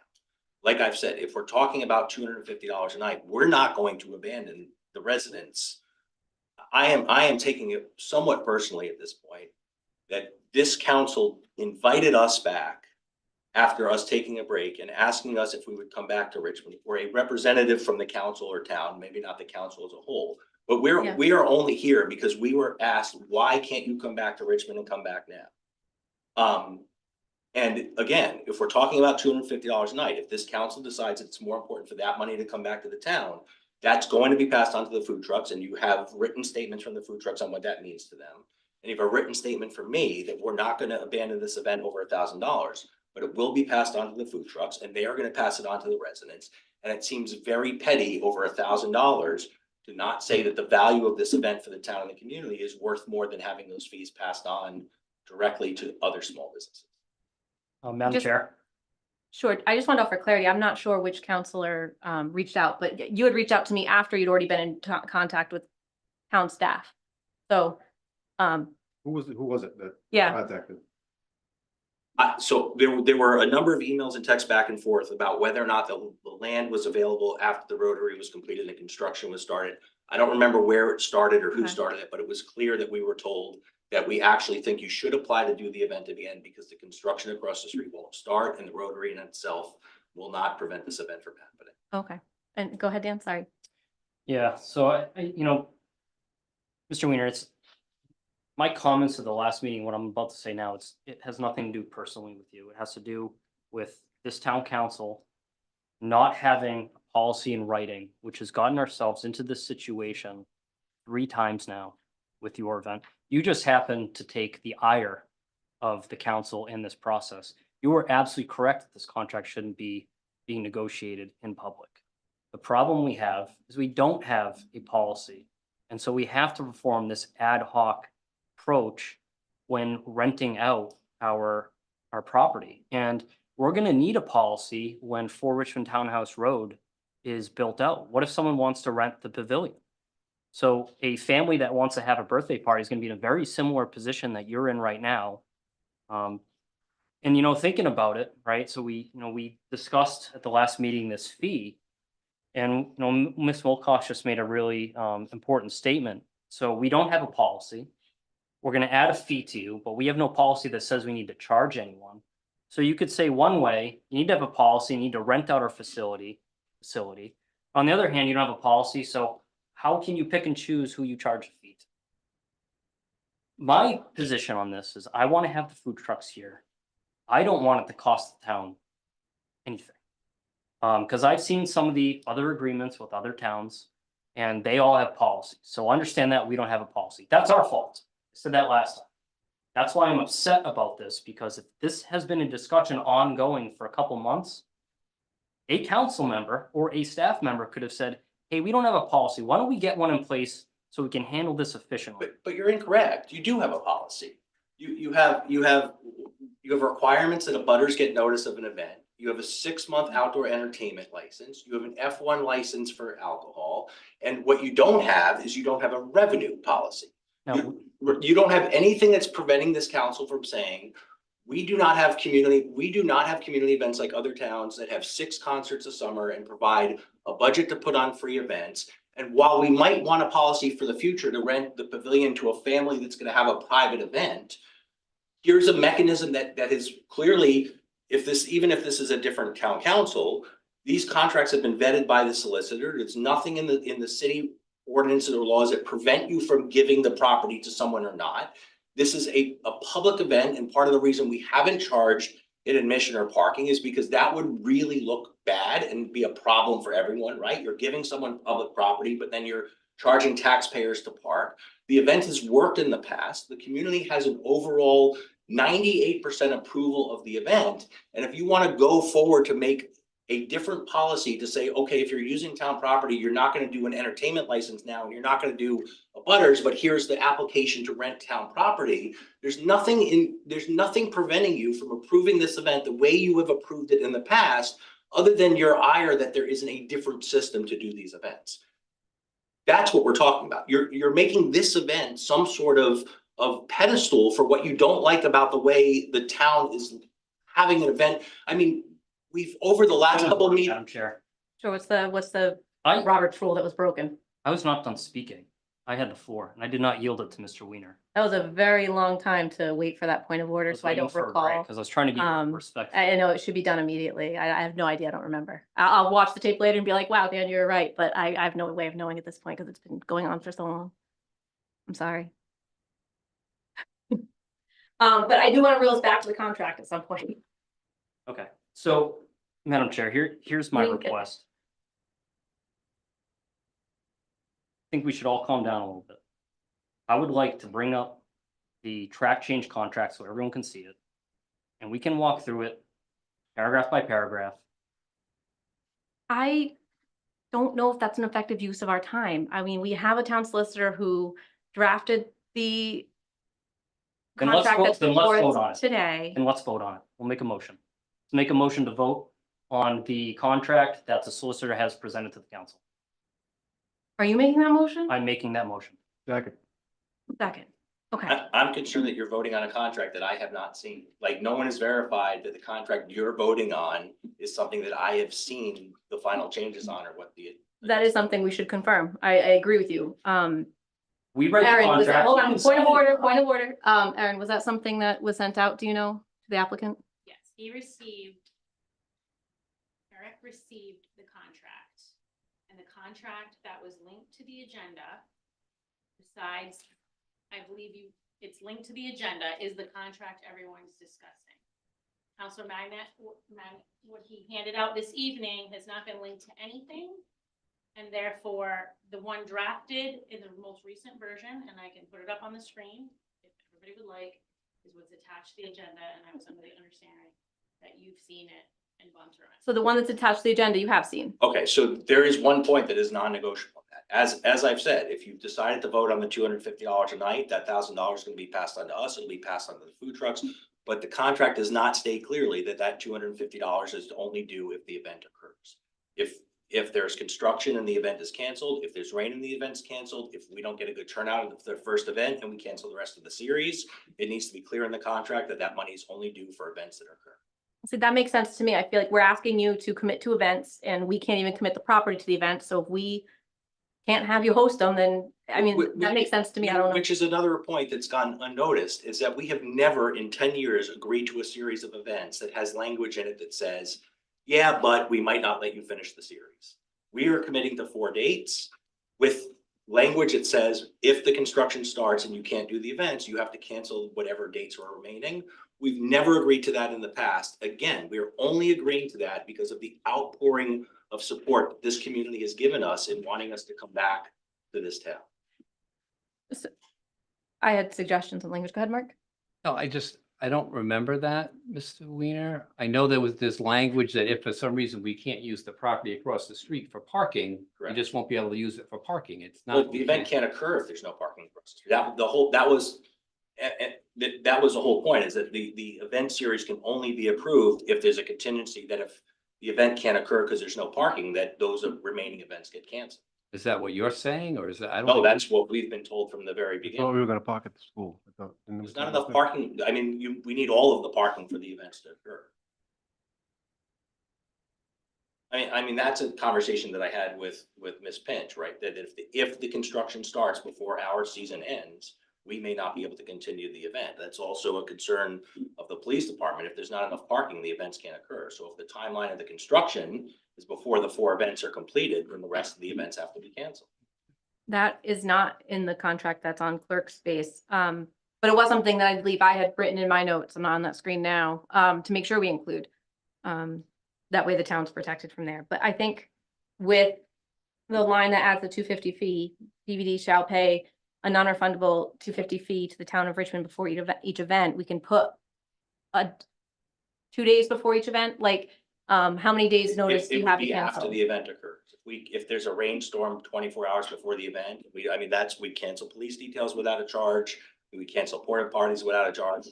We can't risk real money on things that may not happen. And again, we've already spent non-refundable money, even if we walk away from the events now of over $600. Okay. Any additional funds have to be contingent on the events occurring All right, so that language would change to say PVD shall pay a non-refundable for each fee event that occurs. for after each event occurs.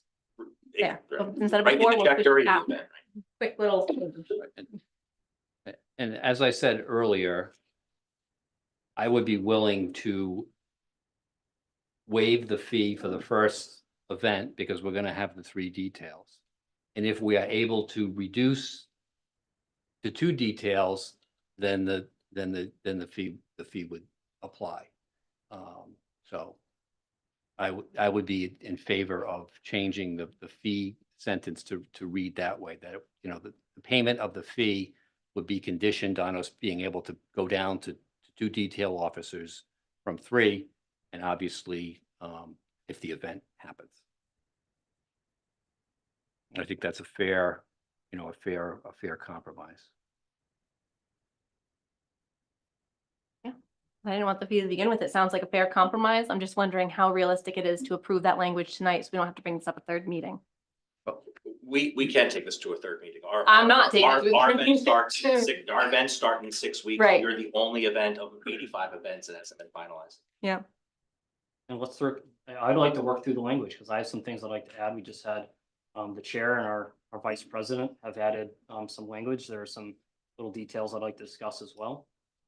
If, 2 members have gotten the ability to do that, I'd like to as well.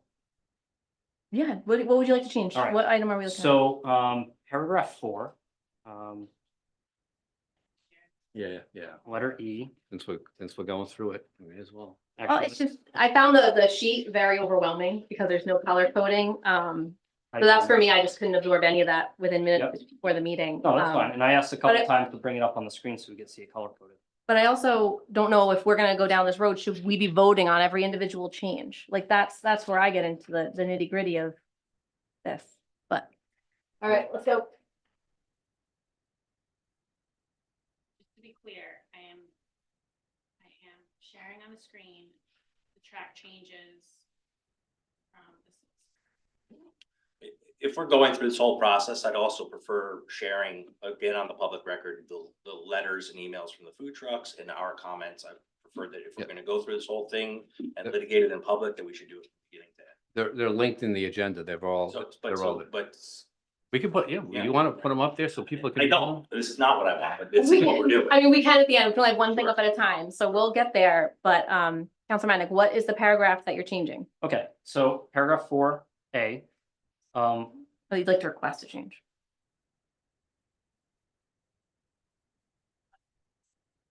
Let me know when you're ready, Aaron.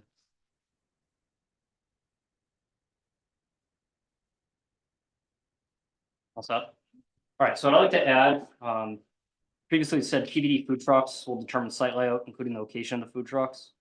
I think given the tight restrictions we have on this property this year, and some discussions we had at the last meeting, I think I'd like words in 4A that say the town administrator, along with a liaison from the Recreation Commission, in conjunction with PVD food truck events, will determine site layout, including the location of the food trucks.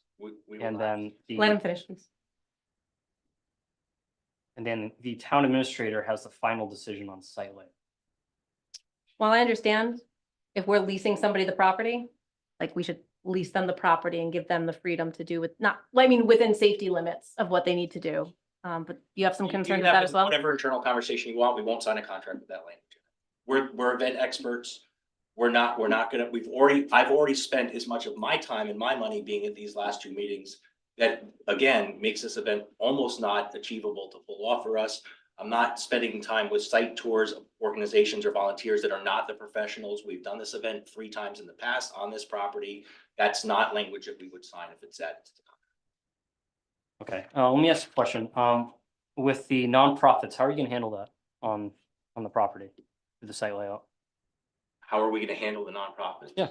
Whatever space is left after the food trucks are assigned, we'll assign 10 by 10 spaces for whatever amount of nonprofits we have space left for. Is there a maximum that we'll be able to handle? It could be 2, it could be 4, What about 10? not possible. Again, if you'd like to pay us as a consultant to say, could you only bring 5 food trucks so we have room for 10 nonprofits? We would be happy to do whatever you want. But you're asking us to pay for porta johns, police detail, music, and then have to have enough food trucks here to cover our costs. So You are choosing to pay for music. You pay for porta johns at other locations. So you'll pay for the music? We don't need Point of music. order, we're going off a little sideways here. Then I'm done. He's not gonna agree to any of the suggestions I'm having to benefit the town. Therefore, there's a motion to vote on this contract, so I'm done speaking. Okay, we're not gonna force you to. So we had the motion, we have a second to go forward with this, with the, Excuse me, Madam Yeah. President, this is one of the town. oh, I'm sorry, thank you for bringing it to my attention. We will hear from you, sure. You wanna have a seat there? If you don't mind stating your name for the record now, Alice. My name is Alice Bolognese from Richmond. I think this is not the time or the place to be making changes in what we've been doing for years. And this doesn't come from me being a participant in these events. I don't normally go to them. I do know people that do and that enjoy them. And I think if we wanted to make changes to adding fees and that sort of thing, it shouldn't have been done at the last meeting, and it shouldn't even be done now. That it's an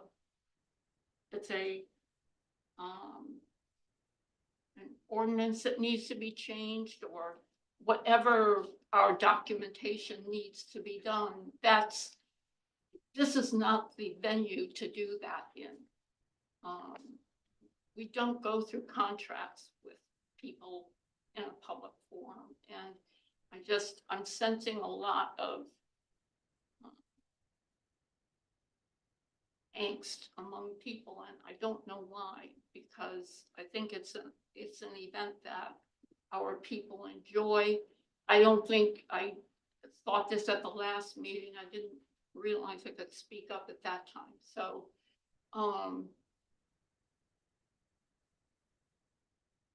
I don't think that we can compare our town with a place such as Charlestown, where they have a lot more tourist visitors and things like that. The opportunity is there for larger turnout than here. And I thought that this was a good family kind of thing to have happen here. Just hate to see it devolve into an argument over $1,000 when $1,000 is not going to make a difference in this whole budget. And if we want to make a change, it should have been done far before we got even to the last meeting. So. Thank you. Yes. I provide some clarity to the public Sure. and the audience, and Mr. Mayor. On the books, we have an outdoor entertainment ordinance where every person who participates in outdoor entertainment comes to the council and the fees are set out accordingly. When this event was at Paswell Farms, they had an outdoor entertainment, not specifically just for the food truck events. Every business in town, Richmond Smoke has outdoor entertainment and they pay these fees directly. So I think there's a little confusion about utilizing the $250 fee to use the property with the fees of outdoor entertainment, and then that is clearly defined in the ordinance. So just for the public's perspective, we do charge outdoor entertainment for all businesses in the same manner that utilize that. But I think the 250 may be getting lost in the discussions about the use of land versus the cost of an outdoor entertainment, which is the same for all except for nonprofits like SRI who came here, and nonprofits, Washington County Fair, that get their fees waived. So just wanted to provide some clarity in that. Thank you. Okay. So we have a motion to move forward with a contract that was drafted by our solicitor. The reason I brought up the town hall property was because that was a concern that we brought up last meeting. So it's important that if we talked about it last meeting, that it would have been reflected. So not being critical of your work, Attorney Zangari, but I mean, we did need that included. So that's why we kind of got into the nitty gritty of the contract. If we have things we want to share, I mean, anything else we want to change, we should discuss it, but I think that we should have definitive motions on them if there's not a council consensus. But it sounds like the two that have been suggested so far, which was changing before to after, and adding the language about for Richmond Townhouse Road, were council consensus, unless I hear otherwise. All right, just making sure that part was clear. One additional comment, Madam Chair. Has there been discussion at, Councilman Reynolds mentioned removal of the $250 fee for the first event? Mark, were you suggesting additional language, take the $250 off for the remainder events if we need 3 police details? Yeah, my proposal for the fee section would be that for the first event, there'd be no fee because we know there's going to be 3 police details. For future events, if we're able to reduce the details to 2, then the $250 fee would apply. If we're not able to reduce the 2 and it remains 3, then it would not apply. I think that's fair. It's a good compromise. Is anybody against that? All right, so we have a council consensus on that. Mr. Weiner, does that work for you? It does. I mean, Okay. our stance is still the same, is that whenever that $250 does apply, we will pass it on to the trucks, and that's likely to be passed on to the cost of the food. So Are you gonna take into consideration the fact that your costs are going down when you lose the detail? yeah, if there, yeah, I mean, I'm not, if there's no detail, I mean, our costs are the cost, the formula is the formula. So if there's no detail, if the cost is, if there's no detail and there's a $250 fee and those offset each other, that won't have Right. a fall through. It's the overall costs that make a difference. It's basically a wash. Correct. By my calculation. Correct, that's correct. The one thing that does concern me from from the previous agenda is it did clearly lay out what DPW did at the previous events. And I'm fine if it's not in the contract. I mean, we have an understanding that they're gonna do that again, but I think it should be in the contract. If DPW is not able to help with an unpaved area to help with parking and get people in and out and cone it so there's a safe walkway across the street, that's a cost that we can't incur either. So as long as that DPW includes that same assistance they've done in the past, either in or out of the contract, we just need to know that that same assistance is what's occurring during these events. Okay, that's adding another thing to our list here. I think it makes sense because I think it should be important that it's clear what's being provided and what's not. But do we have a council consensus on that one? Yeah, I agree. I agree with that. They're gonna, and that's part of the reason why I think there should be a fee is that you're doing things. And I'm fine with that. Adding, it's kind of, I think it adds be under section 4, the site amenities. It talks about the town removing the trash and Yeah. recyclables, and we just Correct. add to that. And in my opinion, it also adds that if the DPW is here doing that, it also provides an extra level of safety and security that might make it more Right. comfortable to eliminate one of the 3 That's- police details. That's what I'm hoping. And I Right. think that's what the chief is hoping. And well, but we have to see because we haven't done it and you don't know until you do it. All right, so I have a question for Solicitor Zangari. Go ahead. Were we clear enough with our deliberations and what items we actually want for your job to be successful? Here's what I gathered. So I'm adding language that if the event is canceled due to the, I wrote this down, this was 15 minutes ago. If the event is canceled due to the actions or inactions of the town, DVD food trucks will not have to pay the $250 fee. Is that fair? No, it's not just the actions of the town. it's- The construction. I think it said actions and inactions, Yeah, right? well, That's weather. Construction. All right, I mean, but that also Lawyers- includes. Isn't it just that it's paid after? As long as And the then, event is. the second change will be that it will be paid, and I think Mr. Weiner had said it, he said he would do it on like concurrently, like the day of the event, which would be fine, or the day after would be fine. So we'll do that. And then if 3 details needed, there's a $250 fee. $250 fee is waived for the first event because there will be 3 details. If there's 3, fee is paid. If there is 2, the fee is not paid. Flip that. Flip. If there's 3, there's no. There's fee. 3, there's no, excuse me, Trey. It even 3, no rhymes. fee. Thank you. 3, no fee. If 2 details, then $250 fee applies. That's what I have so far. And then the last one was DPW is going to perform, but I wasn't clear on the service. What we It's the needed- exact, language that was in the agenda last month. The very last, In the summary to the council, it's the language that was in the agenda from last month. and I think it's in this month's too. It's the I very may- last I may page, have third one copied it, down. Yes. DPW sets up all cones, garbage cans, parking lot closures. I think we can leave it at that and then we can figure out how they're compensated, to be honest. Is that a council consensus? All right, didn't hear any objections. All right. Erin, you had something you wanted to add? Get clarity on the insurance section. So it's asking that it be submitted to the town clerk in a form acceptable to the town of Richmond. 2 separate liquor liability insurance policies naming the town of Richmond. And it must be submitted to the town clerk before each event.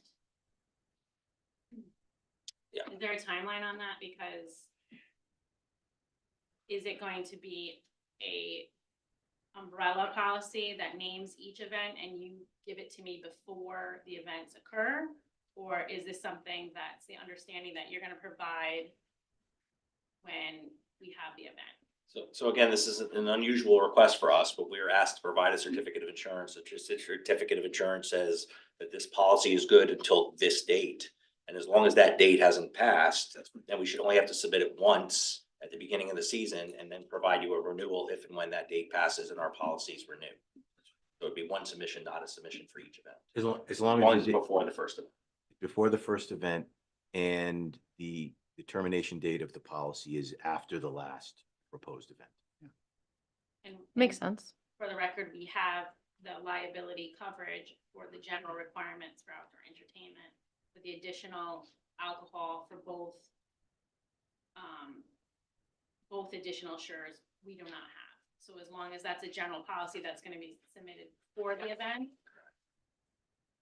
I'm comfortable with that. I just didn't want what to happen is everybody's set up and then we didn't have a policy and then everybody's here, so then what It's, happens? yeah. He's gonna have a certificate of insurance that says he's got liquor liability coverage from day one to day two. And Madam Yeah, President, sure there was, is. and the way we did it, Counselor Reynolds was, there were two certificates. So one's for PVD for Mr. Wiener's entity. The other would be for the entity actually serving the alcohol, because I believe they're separate entities.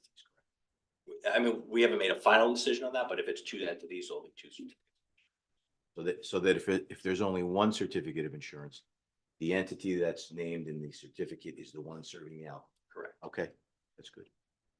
Awesome. That makes sense to me. So back to my original question, you are clear on your duties here to make your job successful. Yeah, I think so. And then what I would do with your permission is, I'll make those changes.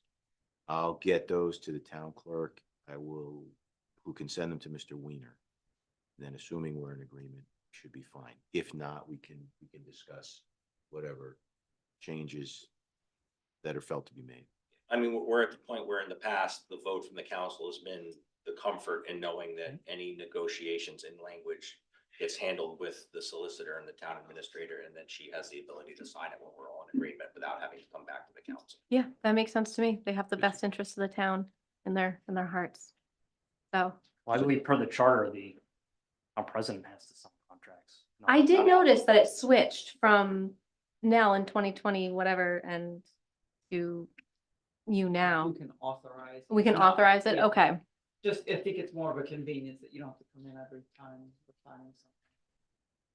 Honestly, that makes sense to me. So we'll do that in a separate motion to approve, authorize you to sign. All right. So we do have the motion on the floor to approve with the amendments that we discussed. Anything else you want to add? All right, we're gonna go to our vote. Counselor Dinsmore, Yes. Madnick, Yes. Reynolds. Yes. And Wilcox, yes. Yay. All right, Very so much. you're welcome. I'll make a motion to authorize our town administrator to sign said contract. Second. All right, got my motion, got my second. Any council discussion on that? All right, thank you, Karen. So authorize her to sign the contract that's worked out between the solicitor and Mr. Wiener. There may be minor changes. Right, that's the contract. Counselor Dinsmore, Yes. Madnick, Yes. Reynolds. Yes. And Wilcox, yes. All right. I am going back to my agenda and my notes. Thank you so much for your time, Mr. Wiener. New business, number one, request from Counselor Madnick to discuss and consider scheduling a workshop. Go ahead, Dan. Sure, yeah, I'd like to schedule workshops so that we can go over the modifications made by staff to Title V business licenses and regulations and the Town Code of Ordinances. There one specific detail I want to ask our clerk about. Is this also going to include the fee schedule in the workshop, or is that a separate item? If we make a motion, I want to make sure it's clear that it's all tied in. What is that you want to do? You want to have the fee schedule in with it? Well, I want to know if it is. I don't know if it's a part of it. Kind of a point of clarification for the public.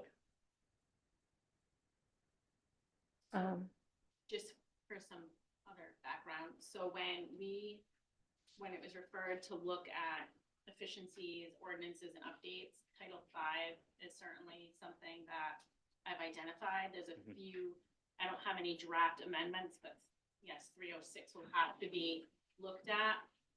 And so I wanted to identify potential changes, because some of them impact different things, and so without providing strike-through drafts, I'm prepared, as part of the other reviews I had, to highlight those points.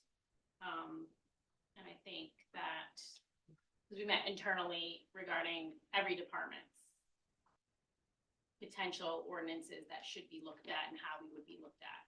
So I have certainly have a lot of information regarding Title V because of a lot of the state changes that have been coming up, and because of a lot of, some of the ordinances haven't been looked at, but 305 is directly referenced in some sections and then not in others. So yes, if Title V is looked at, 305 would have to be, which is fees, or 306.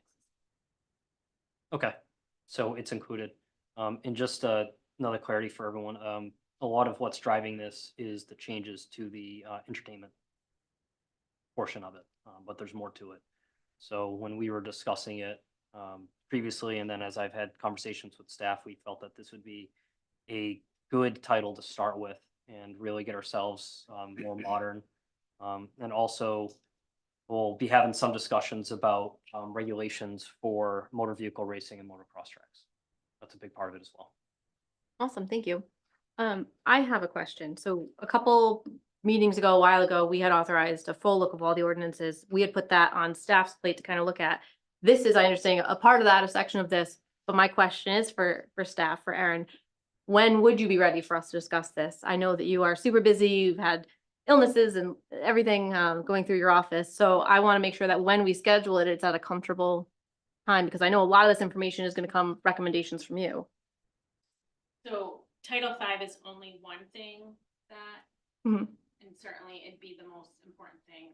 I would only, again, going back to the previous motion, is that we would identify what should be looked at and how we would be looked at. But I don't have any potential drafts ready to go. So once council gave feedback on when we reviewed sections, I would identify, let's look at this Okay. section and say, if we did amend to provide more clarity on some of the big items, this might hit this, and this business in a different way. So without having, that's why I don't want to draft anything Right. until the conversations is had. And so we did meet as department heads to look at all of those things. And I think we kind of had an internal timeline on what recommendations would be ready to come back as part of that previous. But yes, Title V, that's the biggest one for me. Okay. So I can identify what areas we should look at. But as far as drafting, no, I wouldn't even wanna attempt at that until we had discussions. Okay, understood. I was So looking at it. So timeline. we're going to discuss what's going to be, I understand now. Thank you for clarifying. Got it. Any other council questions or concerns or discussion? Yeah, just a little background, one second. Um, So I provided staff with a fairly detailed, I guess, recommendations for Title V. And Erin and I have been talking back and forth. This is not anything that's a surprise. The reason it's on the agenda is because I asked a month ago to put it on, because Erin said that she would be ready to talk intelligently about this after going through her review. But as she stated, there's nothing for her to draft because we haven't workshopped it. So my expectation, based on our conversations, she'll present to us what her thoughts are based on her expertise, and we'll walk through everything and during the workshop decide kind of where we see things going, and then she'll take the opportunity to roll all that in and present to us at another. Right, thanks. Go ahead, Mark. So now I'm confused. We asked staff to do something, make a review and come back with recommendations. But in the process, you're making recommendations to them. And I don't know, I don't understand that. The other thing is, I would prefer, we ask them to review, come back, report, make recommendations. Let's wait for them to complete their review and come back and report with recommendations, and then we'll decide how to deal with it. I think scheduling a workshop without recommendations doesn't make any sense to me. That's what I was saying at first. I think my understanding of the workshop is more like they're trying to gather our feedback on what we're, like, what we want and what we don't want, and what we're looking for, and what we're not looking for. But I agree with you. It was something that we tasked, staff to do to get their recommendation. That's only, I mean, that's only part of it. A big part of this was the motocross track. I mean, there's a plan. I've been, be careful here because we talked about some of this in executive session, so I'm not gonna talk about the details or so I'm not allowed to, but you have to regulate certain businesses. And again, we are the legislative body. We can't just say, here, staff, go figure out how to regulate motor vehicle racetracks. So I took that upon myself. I spent 4 months on it. I contacted 5 different municipalities, their admins and planners. I drafted something that I provided to staff. That is my responsibility as a town council. Here we are talking about Title V only. Yes, it's part of a bigger picture of going through our entire ordinance. I think we need to do this as a council because we have a season starting and we have a motocross track that doesn't have any regulations. Right. And it is our responsibility as a legislative body to protect the safety of all of our residents and the people that are gonna be, they're gonna be at the motocross track specifically, but all. Point of order, all- I'm just gonna say, there point of are order, we want to there- keep it there- through the agenda item, which is scheduling a workshop. We were just looking It's- for clarification on why we wanted. I'm clarifying, it. Just so keep let it me to that. finish. There are other issues going on with our outdoor entertainment licensing, which we're also gonna handle through this workshop as well. Mhm. That's the genesis for all this. So you're asking me to clarify, I'm giving you the clarification for why we're holding the workshop and why we're looking at this specific one. Because staff had told me, hey, this is something that the town council should look at, and we should probably do it soon because the opportunity to do it. So I said, okay, well, I'm gonna go and do the research because that's what I signed up and ran and campaigned to do, and I did it. And so now it's time to actually do something. Right. And staff has told me that they're ready. Yeah, I heard it too. Yeah, for sure. All right. Awesome. So can you repeat your motion, or Aaron, could you read back the motion, please? There is no motion? All right, let's No. make a motion for some kind of action. Okay, yeah, I would like to, Yeah, sure, go ahead, Aaron. So there is definitely some outdoor entertainment needs that need, as part of this review, that should be looked at. Because this is the time frame these things are gonna be coming in, and there has been concerns. Not just what he mentioned, overall, that needs to be cleaned up. But in the process of looking at all the ordinances, I will say that that is my biggest recommendation. So I just didn't know if council wanted to consider that subject at the same time as everybody else's recommendations, or would that be all the other staffs that I've identified? Would that be a global workshop conversation and not just 5? Because right now, I believe the way the other items stand is that they went to, directed to staff to identify, we're gonna identify to provide a memorandum to the town administrator to report back to you. So the bulk of mine is Title V on what we would look at. So then if we have a separate workshop just on this item, then the other ordinance, then we'd have to set another workshop back on the report after, yes or no?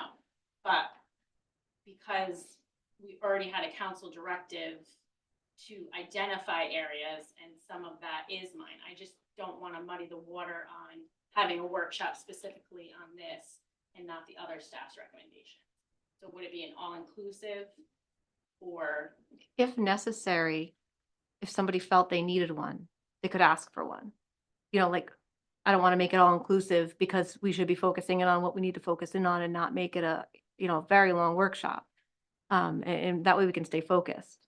You know, if there's a department head or somebody reviewing something, maybe they don't really feel the need for a workshop and they can just give us their recommendation when they have it. Right? Yeah, sure, go ahead. We Karen. did have a department head meeting, and I explained that the council was looking to update ordinances, and would department heads have a list of ordinances to me by April 3rd. things that I thought they needed to change. So that I could come to you after that, not knowing that this agenda item would be on. But so that I could come to you afterwards and say, you know, we have a bunch of potential changes, could we schedule? Okay. So am I hearing you correctly where you want to do it all at once? I mean, I do think it's gonna be a lot all at once. It doesn't have to be one workshop. But I do think there are more departments than just in Title V. So that discussion happened after I submitted this request, after talking to both Karen and Aaron.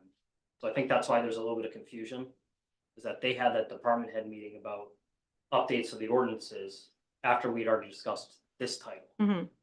So I'm feeling you, I'm with you about how many workshops do we have to do this? I don't know what the right thing to do is. I mean, this is specific to Title V, which I thought we could have a specific workshop because that is a fairly dense ordinance. And then we'll get, obviously, from the other agenda item we had a couple meetings ago, we're gonna be presented with a bunch of things to look at. Yeah. So kind of a couple things happened within that time frame. Yeah, I think they're important discussions and I can go either way. Do any other counselors have any thoughts? You want to go ahead? Jeff? Oh my God, sorry. Okay. Yeah, I know your name, Jeff. Yeah, I mean, I think that my opinion is to schedule this workshop right now about the Title V, and then have another one, obviously after April 3rd, or at some point, whenever it's convenient for people. But I think right now, like Dan said, because of the issues that will come up, because I just don't want to we always get caught behind something, like, Mhm. you know what I mean? I just don't want that to happen again, especially with the summer coming up and things like that. So I just, you know, I hope we could work something out at this workshop so that doesn't happen. Awesome. Anything to add? All right, can we figure out the date of this workshop offline, just with Counselor Palmigano not being present? So do we need a motion to move forward on any kind of action, or can we just have a consensus that we're gonna be working out dates offline? I think I'd like to make a motion because the last time we didn't set a date. Well, you'll see why, because we have it on a later agenda item, but I want to at least have it on there so that we hold ourselves accountable. We say, yeah, we'll talk about it offline. Are we really accountable to ourselves? Yes. Yes, we are. We could schedule a meeting offline without having a motion to The do it. one thing we're allowed to talk about offline, and I really would like to just get his schedule, because I know he's a little extra busy, but Okay, no problem. the one thing we can talk about. All right, so we're comfortable moving on to the next item? All right, thank you. Okay, so this is my request, an update a request for an update regarding improvements planned at the transfer station. I don't like the wording of that. Sorry if I sent it over.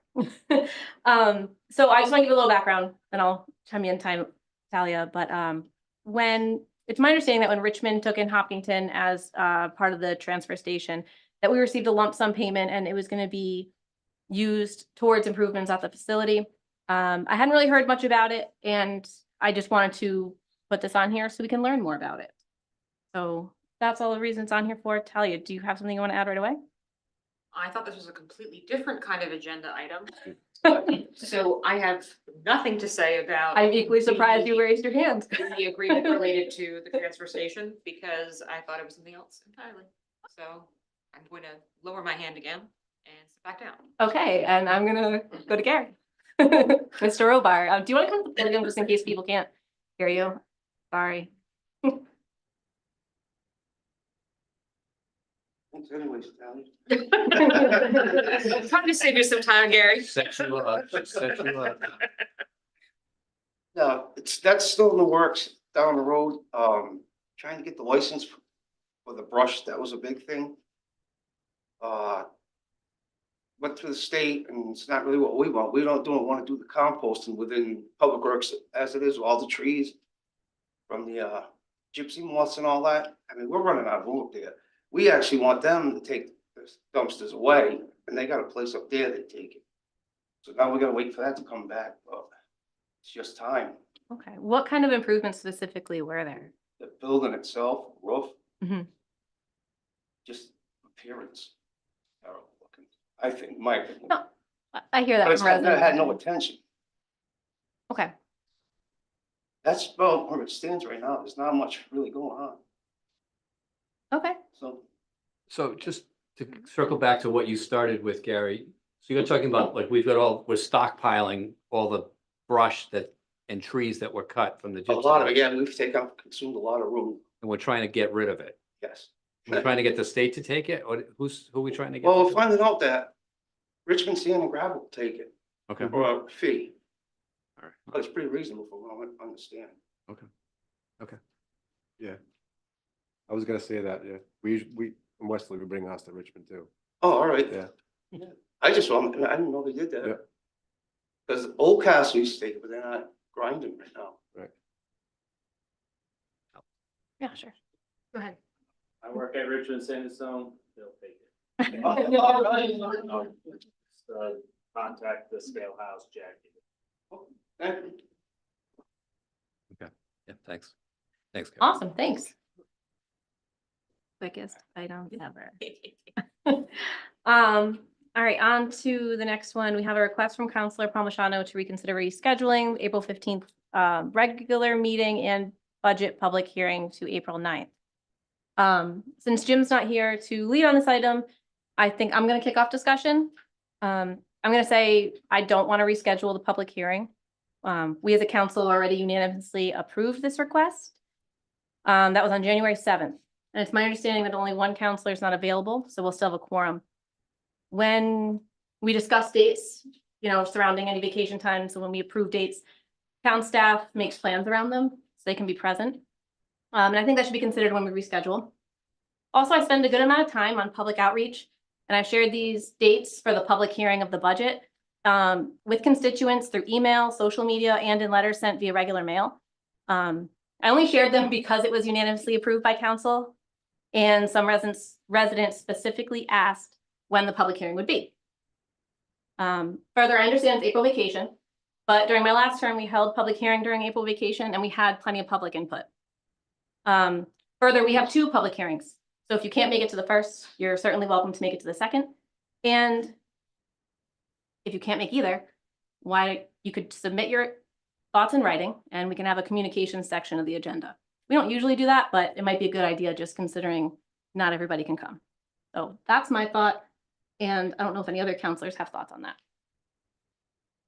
I have a thought. Sure, go ahead. I think we should move it. We've got a council member who is going to be on vacation that week. And he's asked that it be moved to the 9th. And I think we should do it. It is school vacation. There will be other people who are unavailable for that reason. And with all due respect to the people you've talked to, I don't think many people have got this date on their calendar in March, April 15th, quite frankly. So if we move it to April 9th, I don't think anyone's going to say that they, blocked out their day on April 15th. So I think we should move it as a consideration to Councilor Palmigano. Yeah. So I would vote in favor of the request to move it to April 9th. And I'll make a motion that we reschedule the April 15th regular meeting and budget public hearing to April 9th. Second. All right, so we have a motion, we have a second. Any other further council discussion? All right, April 9th, the Conservation Commission meets. They usually meet down here. They can go upstairs, so we'll just be sure to notify them. All right, anything else? Counselor Dinsmore, Yes. Madnick, Yes. Reynolds. Yes. And Wilcox, no. On to discussion and consideration of a request for the Armenian National Committee of Rhode Island to fly the Armenian flag on April 24th, 2025. I'll make a motion to approve the request. Second. All right, we have a motion, we have a second. Any council discussion? No, I would just say this is something we've done for a number of years, apparently, recognition of the Armenian genocide. And I think it's, we should continue to do it since we've done it in the past. I, having served 2 years, have never seen this on an agenda before. When I searched for it, it wasn't on an agenda before. So I was a little surprised to see it on the agenda. I just don't know if I want to open up the more requests for more flags being put up on town hall and having this become a thing that happens a lot. what I would want to do instead is support anybody who wants to organize a demonstration at town hall for the day. But I don't think I necessarily want to get into the habit of putting up a lot of flags. It's nothing against this group or any group. It's just kind of my flat idea of no group. So I'll be voting against it for that reason only. I do have a couple of hands up, but I'll go to council discussion first. If anybody else wants to add anything? I would just say, according to, and I don't know if it's true, but I would accept it as true, according to the Armenian National Committee, for the past 25 years, the town of Richmond has participated in our program to have the Armenian flag raised in memory of the Armenian genocide. So this isn't new. I think we should, we're continuing what we've done in the past. So. Right. Go ahead, Karen. If I could, I generally have made this decision, and that's why it hasn't been on the agenda.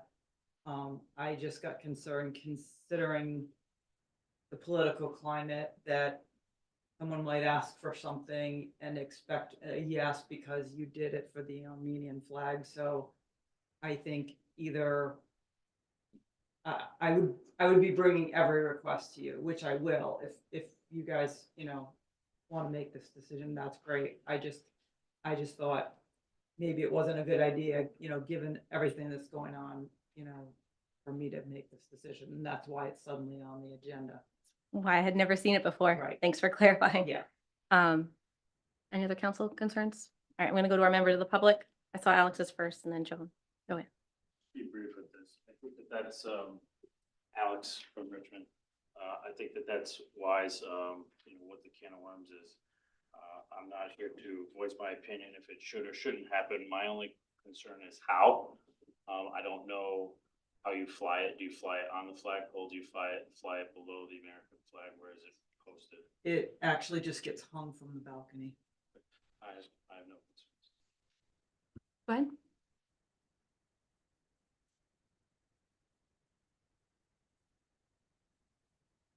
Joan Kent from Richmond. My sister-in-law is Armenian. Her family were killed in the genocide.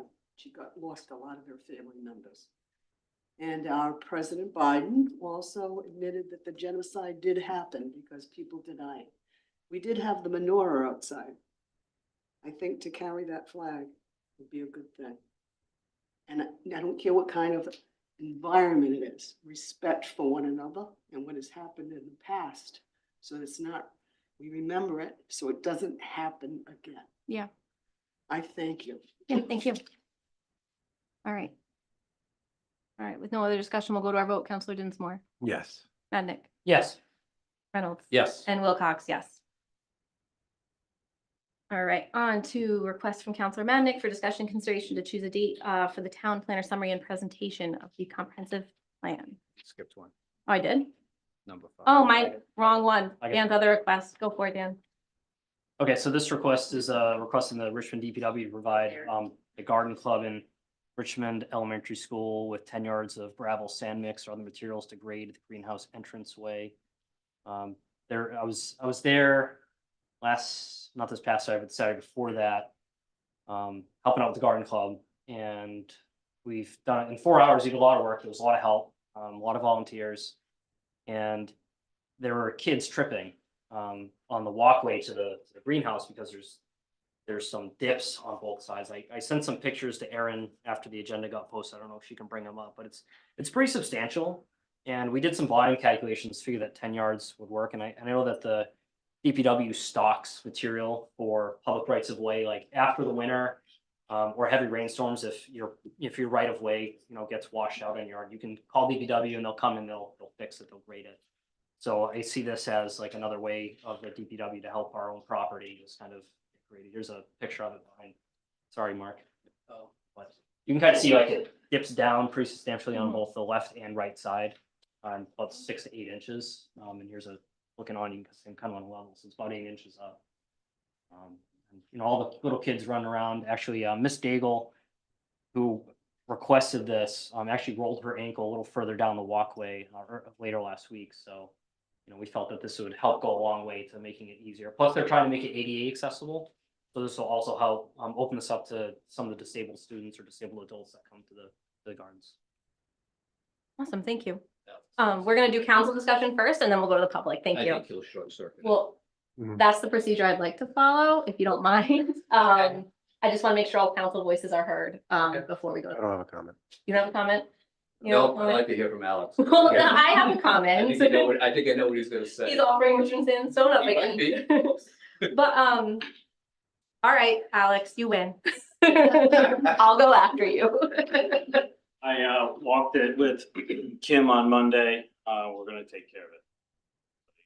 So the DPW is not doing it at all. Put it in the road, do. Thank you. Thank you so much. Thank you very much. Thank you. We will then move on to our next item. Thank you to Alex and Richmond Sandstone. Another request from Counselor Madnick for discussion and consideration to, oh, I'm sorry. Oh, no, you're up here for this. Okay, got you. To choose a date for the town planner summary presentation on the comprehensive community plan implementation. Go ahead, Dan.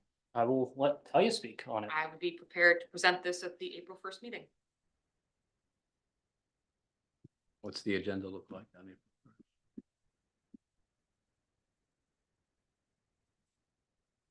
She doesn't want to say it out loud. It's pretty soft spoken. I don't know. That's not a good sign. sure. Right. Okay. Right. Good point. Yeah, exactly. That's good. All right. That's awesome then, that it'll be available. During our prior discussions, we as a town council enabled you to work in collaboration with the town administrator. And we agreed to give you all the time you needed on that. So I just remember when this item came up, it was a heavy load and there was a lot of discomfort surrounding it because of what a heavy load it would be. And once we said, hey, you can have all the time you need, that weight just was gone. And I remember you verbalizing that you felt better about it. We asked you, does that make you feel better? And we move forward. I'm gonna be honest, I was a little disheartened to hear at multiple public meetings that a deadline was being imposed. So it was mentioned at the planning board meeting, as well as a couple other planning board meetings. So I'm happy to hear that April 1st works, and I appreciate all the hard work you did to get all this done, because I've seen you at a lot of various board meetings getting that information. I go to many of those meetings anyway. Yeah, yeah. So I guess we will see you in a couple weeks. Since you're ready, we don't need a motion. Thank you for your hard work. Okay, thanks, Talia. Of course. Thank you. All right. On to communications, petitions, proclamations, resolutions from other cities and towns. I've got Anybody, one. you got one you want to pull? I'd like to pull 2B, which is Exeter West Greenwich resolution regarding private school transportation. All right. Anyone else? Need to recuse myself from this one. All of them together? Just this one right here, we're talking about private schools. We're just pulling it. for Oh, now. for Oh, another. yeah. Okay, thank you. Well, Getting ahead of it. That's yeah, good. exactly. All right. So can I have a motion then? You want a motion to file the Motion to file the remainder. motion to file the remainder 1AB, 2A, CD. Second, All right. So we got a motion. We got our second roll call vote. Counselor Dinsmore, yes. Madnick, Yes. Reynolds. Yes. And Wilcox, yes. All right, so we rearranged our agenda to go back to the report for the bid, so we can get more information. Karen, how did you do? Was it It's successful? has to be expended by the end of calendar 2025. Oh, good. So that means we have plenty of time. So the original motion or the original suggestion at that time was just to push it off one meeting. Is council comfortable with that? Anyone want to throw a motion on the floor? It goes at April 1st agenda. Yeah, right?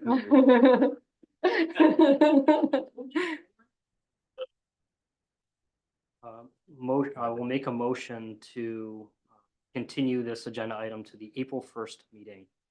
Can we elaborate a little more on what it is that you're looking for us to do in the meantime?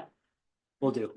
So provide the more details on the bid information on what exactly ATC is going to be doing, part of the work scope for replacing those furnaces. And additionally, maybe to ask if Josh is an SME to give us some feedback on how he feels about this bid. And I just don't have any basis. Was it just a single lump sum bid or was there a breakdown? It was broken down into first floor, second floor. Repeat the motion for clarity. So Madam President, yeah, just. Yeah, That's what- sorry, I just, Yeah. we didn't get a second on it, so could you repeat the So- motion so for it'd be clarity? So it'd be under the agenda, section I, B, request for approval to award bid to Automatic Temperature Controls Inc. That's the motion to continue. Yes. That Yes. item. Yeah, but there was a council directive as well, right? Yes, to provide additional information and detail on the bid. Right, so second, and then discussion. Sorry, just so the motions are clear. Any other questions or concerns? All right, roll call vote. Counselor Dinsmore, Yes. Madnick, Yes. Reynolds. Yes. And Wilcox, yes. All right. Anyone want to give me a motion to adjourn? So moved. All right, Counselor Dinsmore, Yes. Madnick, Yes. Reynolds, Yes. and Wilcox, yes.